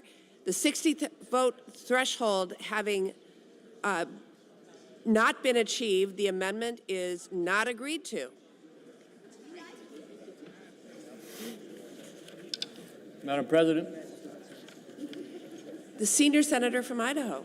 Madam President, I call up my amendment number 3331 and ask that it be reported by number. The clerk will report. The senator from Idaho, Mr. Crapo, proposes an amendment number 3331.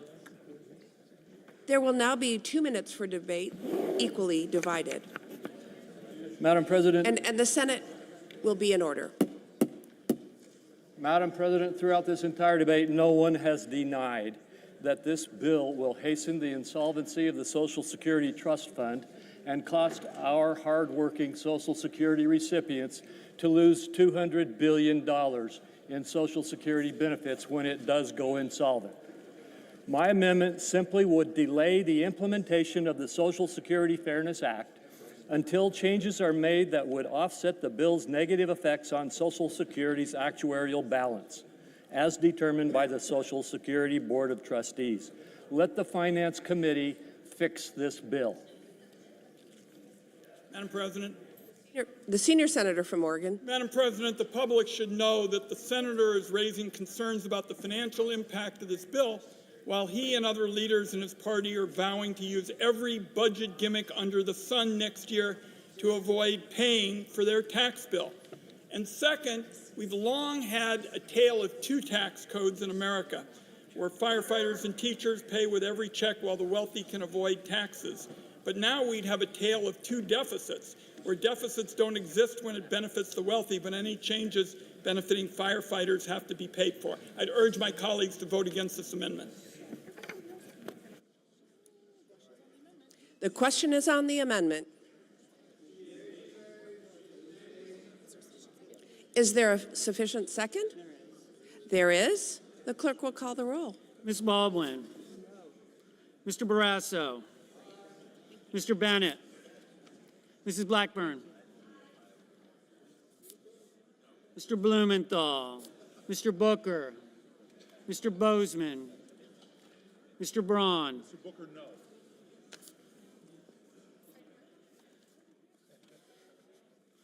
Mrs. Britt.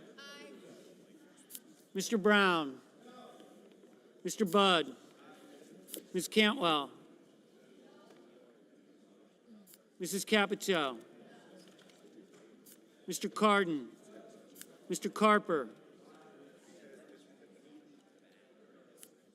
Mr. Casey. Mr. Cassidy. Christie. Ms. Collins. Is that correct? Mr. Coons. I know. Is that the one?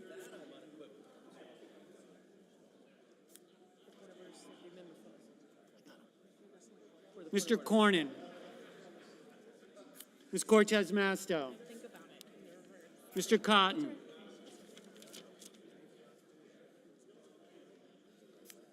Mr. Kramer. Mr. Crapo. Mr. Cruz. Is that not the one? Mr. Daines.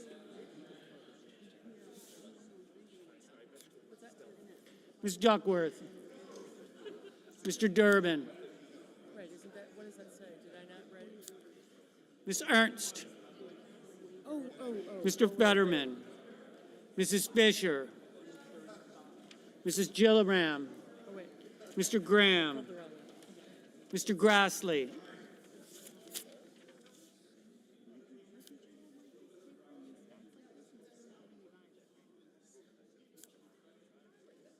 Mr. Haggerty. Ms. Hassan. Mr. Hawley. Mr. Heinrich. Mr. Hickenlooper. Here we go. My brain's not functioning.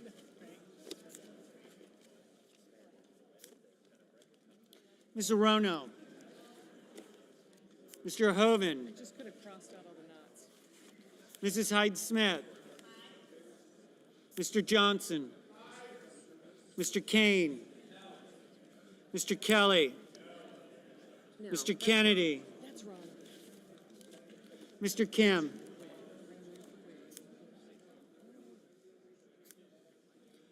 Mr. King.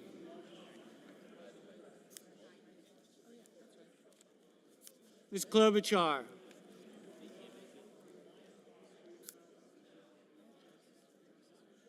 Mr. Langford.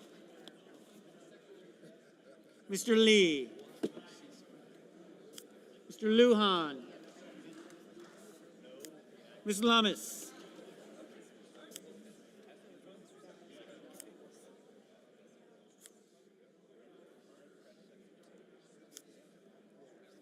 Mr. Manchin. Mr. Markey. Mr. Marshall. Mr. McConnell. Mr. Merkley. Mr. Moran. Mr. Mullen. Ms. Murkowski. Mr. Murphy. Mrs. Murray.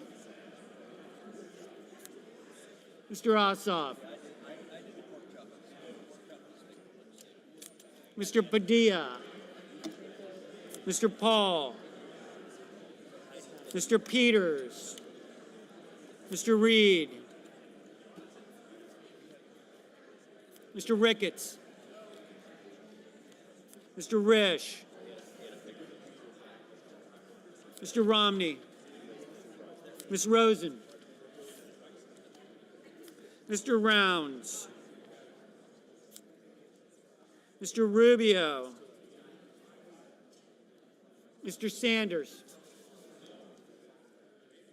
Mr. Schatz. Mr. Schiff. Mr. Schmidt. Mr. Schumer. Mr. Scott of Florida.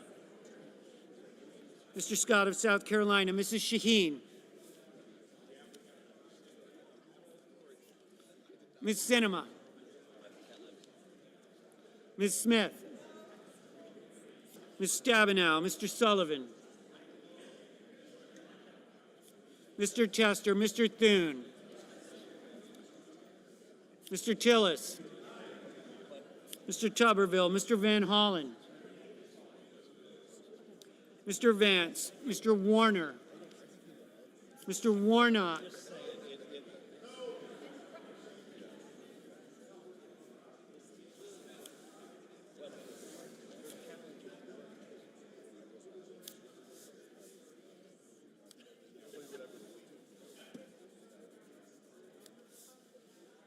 Ms. Warren. Mr. Welch. Mr. Whitehouse. Mr. Wicker. Mr. Wyden. Mr. Young.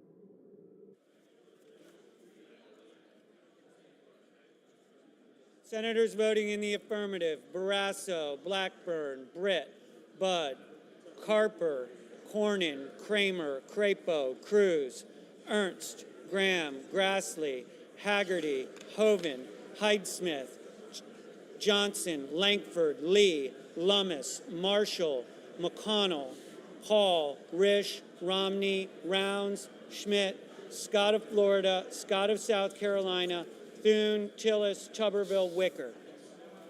Mr. Daines, aye.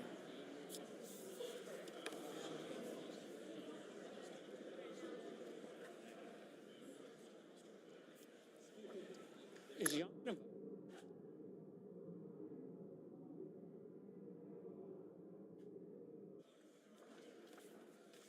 Mr. Young, aye.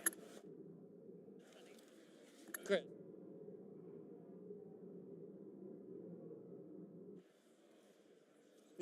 Senators voting in the negative: Baldwin, Bennett, Blumenthal, Booker, Bozeman, Braun, Brown, Cantwell, Capito, Cardin, Casey, Cassidy, Collins, Coons, Cortez Masto, Cotton, Duckworth, Durbin, Fetterman, Fisher, Gillibrand, Hassan, Hawley, Heinrich, Hickenlooper, Hirono, Kane, Kelly, Kennedy, Kim, King, Klobuchar, Lujan, Markey, Merkley, Moran, Mullen, Murkowski, Murray, Ossoff, Padilla, Peters, Reed, Ricketts, Rosen, Sanders, Schatz, Schumer, Shaheen, Smith, Stabenow, Sullivan, Tester, Van Hollen, Warner, Warnock, Warren, Welch, Whitehouse, Wyden. Rock and roll.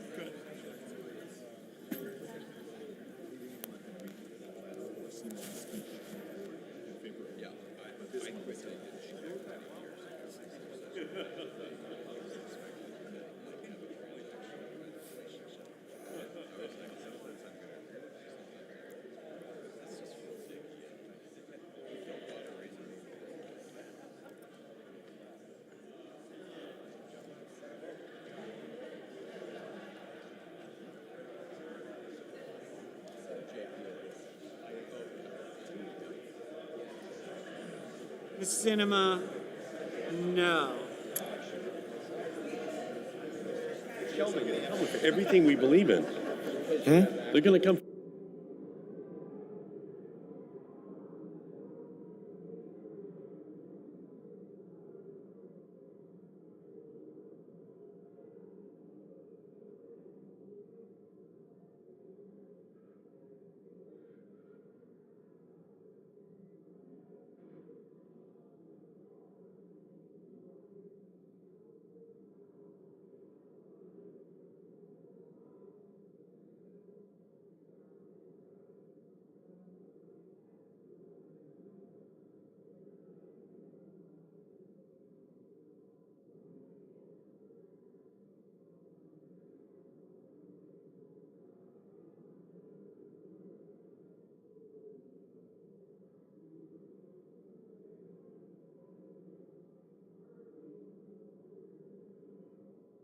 Mr. Murphy, no.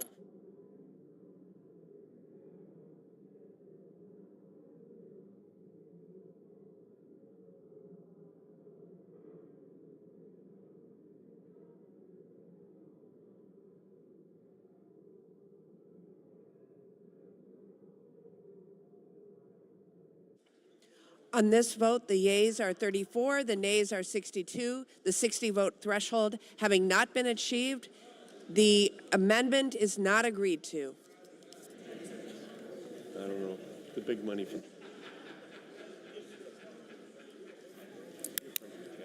Madam President. The senior senator from Utah. The economist Milton Friedman once said, quote, "Keep your eye on one thing and one thing only. How much government is spending, because that is the true tax. If you're not paying for it in the form of explicit taxes, you're paying for it indirectly in the form of inflation or in the form of borrowing," close quote. The Senate is poised to enact another tax on the American people this week, tonight in fact, a $200 billion tax that will leave a hole in the Social Security Trust Fund. This tax will give extra Social Security benefits to just 4% of the American workforce at the expense of the other 96% of hardworking Americans. We must be honest with ourselves in acknowledging that this bill is fiscally irresponsible. To make matters worse, it's entirely unnecessary at this moment in time. There's no reason why we have to be pressed to pass it tonight. Congress is up against no particular deadlines, nor is any program at risk of expiring. Social Security is already on a dangerously unsustainable path. The trust fund is projected to run out of money in the next decade, which would lead to an across-the-board benefit cut. This bill would accelerate that crisis. To tax the American people to the tune of another $200 billion is ludicrous by itself, but to do so when there is no immediate need is nefarious. To that end, Madam President, the pending measure, H.R. 82, would cause an increase of $197.81 billion in the level of Social Security deficits relative to the levels deemed for budget enforcement. Therefore, I raise a point of order against this measure under Section 311A3 of the Congressional Budget Act of 1974. Madam President.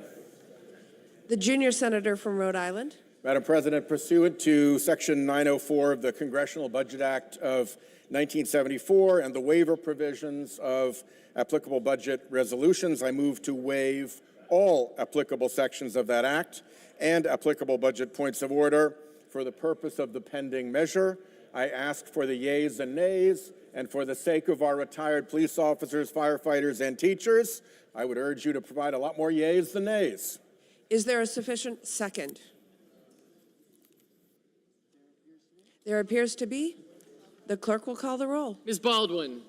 Yes. Mr. Barrasso. Mr. Bennett. Mrs. Blackburn. Mr. Blumenthal. Mr. Booker. No. Aye, sorry. I believe in America. Mr. Bozeman. I believe in America. Mr. Braun. Help me, people. Help me. Mrs. Britt. Mr. Brown.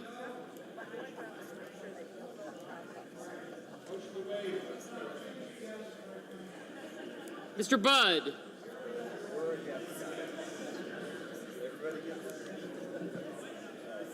Ms. Cantwell. Mrs. Capito. Mr. Cardin. Mr. Carper.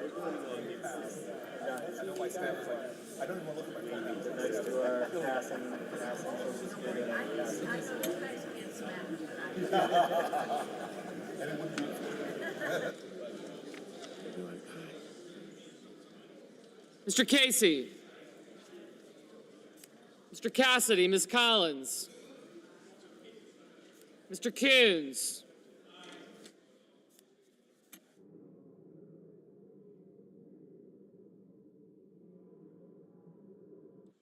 Mr. Cornyn. I'm sorry. Thank you. Ms. Cortez Masto. Mr. Cotton. Mr. Kramer. Mr. Crapo. Mr. Cruz. Yeah, I saw him. I'm going to let her know. Did you get Fetterman? I know.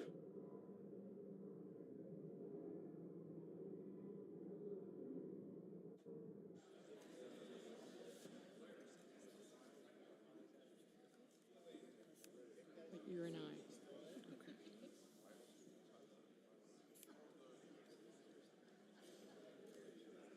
Correct. Mr. Janes. Ms. Duckworth. Mr. Durbin. Ms. Ernst. Mr. Fetterman. Mrs. Fisher. Mrs. Gillibrand.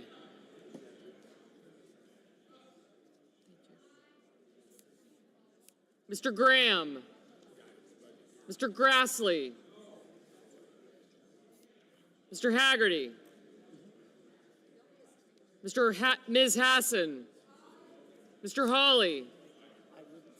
Mr. Heinrich. Mr. Hickenlooper. Ms. Hirono.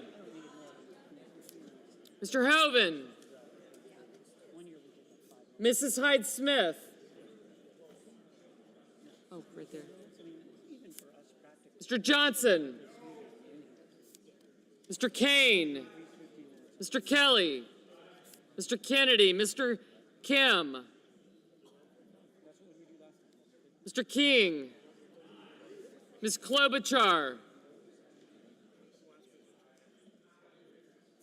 Mr. Langford. Mr. Lee. Mr. Lujan. Ms. Lummis. Mr. Manchin. Mr. Markey. Mr. Marshall. Mr. McConnell. Mr. Merkley. Mr. Moran. Mr. Mullen. Ms. Murkowski, Mr. Murphy, Mrs. Murray, Mr. Ossoff, Mr. Padilla, Mr. Paul, Mr. Peters, Mr. Reed, Mr. Ricketts, Mr. Risch, Mr. Romney, Ms. Rosen, Mr. Rounds, Mr. Rubio, Mr. Sanders, Mr. Schatz, Mr. Schiff, Mr. Schmidt, Mr. Schumer, Mr. Scott of Florida, Mr. Scott of South Carolina, Mrs. Shaheen, Ms. Sinema, Ms. Smith, Ms. Stabenow, Mr. Sullivan, Mr. Tester, Mr. Thune, Mr. Tillis, Mr. Tuberville,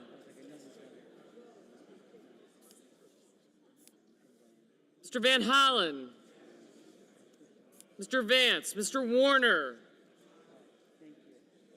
Mr. Warnock, Ms. Warren, Mr. Welch, Mr. Whitehouse, Mr. Wicker, Mr. Wyden, Mr. Young,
On this vote, the yeas are 66, the nays are 30. 3/5 of the senators duly chosen and sworn having voted in the affirmative. The motion is agreed to, and the point of order fails. Under the previous order, the motion to commit and all pending amendments are withdrawn.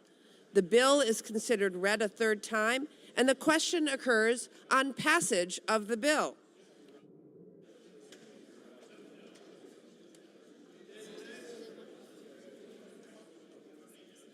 Is there a sufficient second? There appears to be. The clerk will call the roll. Ms. Baldwin. Aye. Mr. Barrasso. Mr. Bennett. Mrs. Blackburn.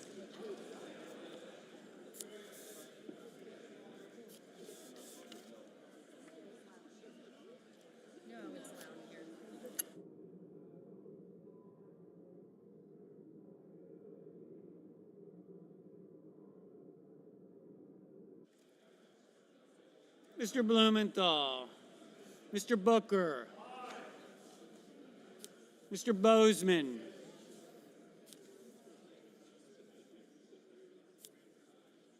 Mr. Braun,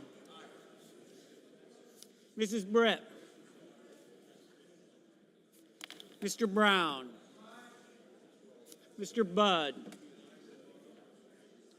Ms. Cantwell, Mrs. Capito, Mr. Cardin, Mr. Carper, Mr. Casey,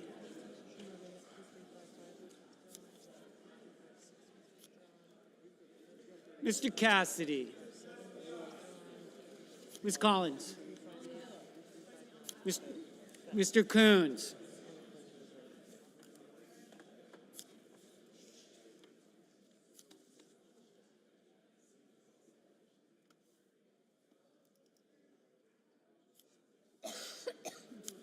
Mr. Cornyn, Ms. Cortez Masto, Mr. Cotton, Mr. Kramer, Mr. Crapo, Mr. Cruz, Mr. Daines, Ms. Duckworth, Mr. Durbin, Ms. Ernst,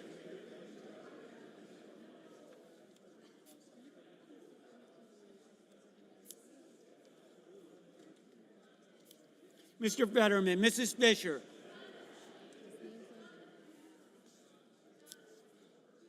I got it.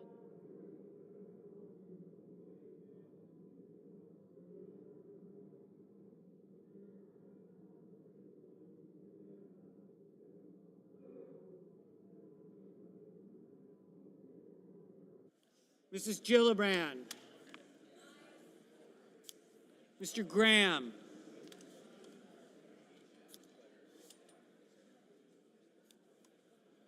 Mr. Grassley,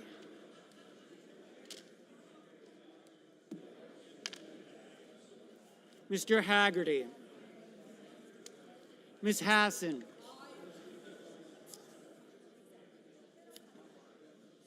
Mr. Hawley,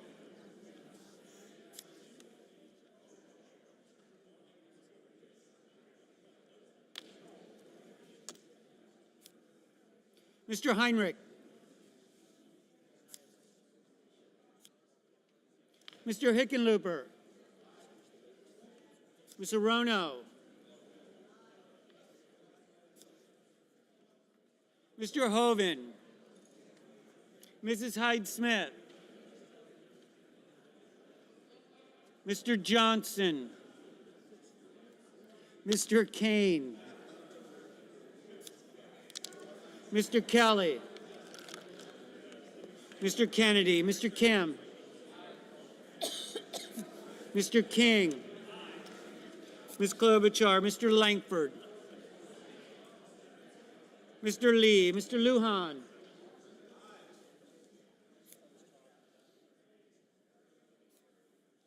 Ms. Lummis, Mr. Manchin, Mr. Markey, Mr. Marshall, Mr. McConnell, Mr. Merkley, Mr. Moran,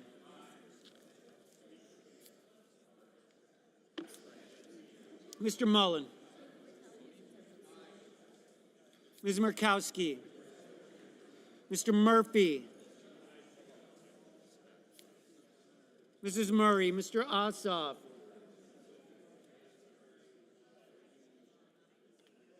Mr. Padilla,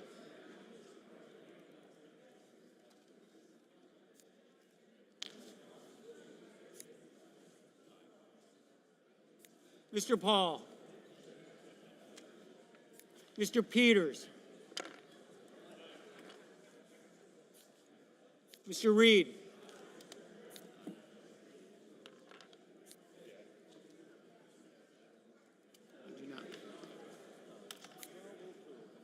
Mr. Ricketts,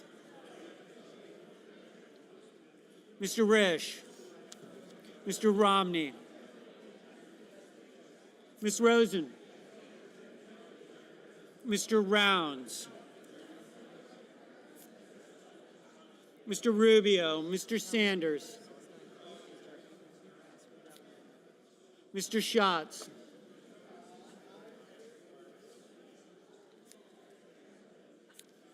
Mr. Schiff, Mr. Schmidt, Mr. Schumer, Mr. Scott of Florida, Mr. Scott of South Carolina, Mrs. Shaheen, Ms. Sinema, Ms. Smith, Ms. Stabenow, Mr. Sullivan, Mr. Tester, Mr. Thune, Mr. Tillis, Mr. Tuberville, Mr. Van Hollen, Mr. Vance, Mr. Warner, Mr. Warnock, Ms. Warren, Mr. Welch,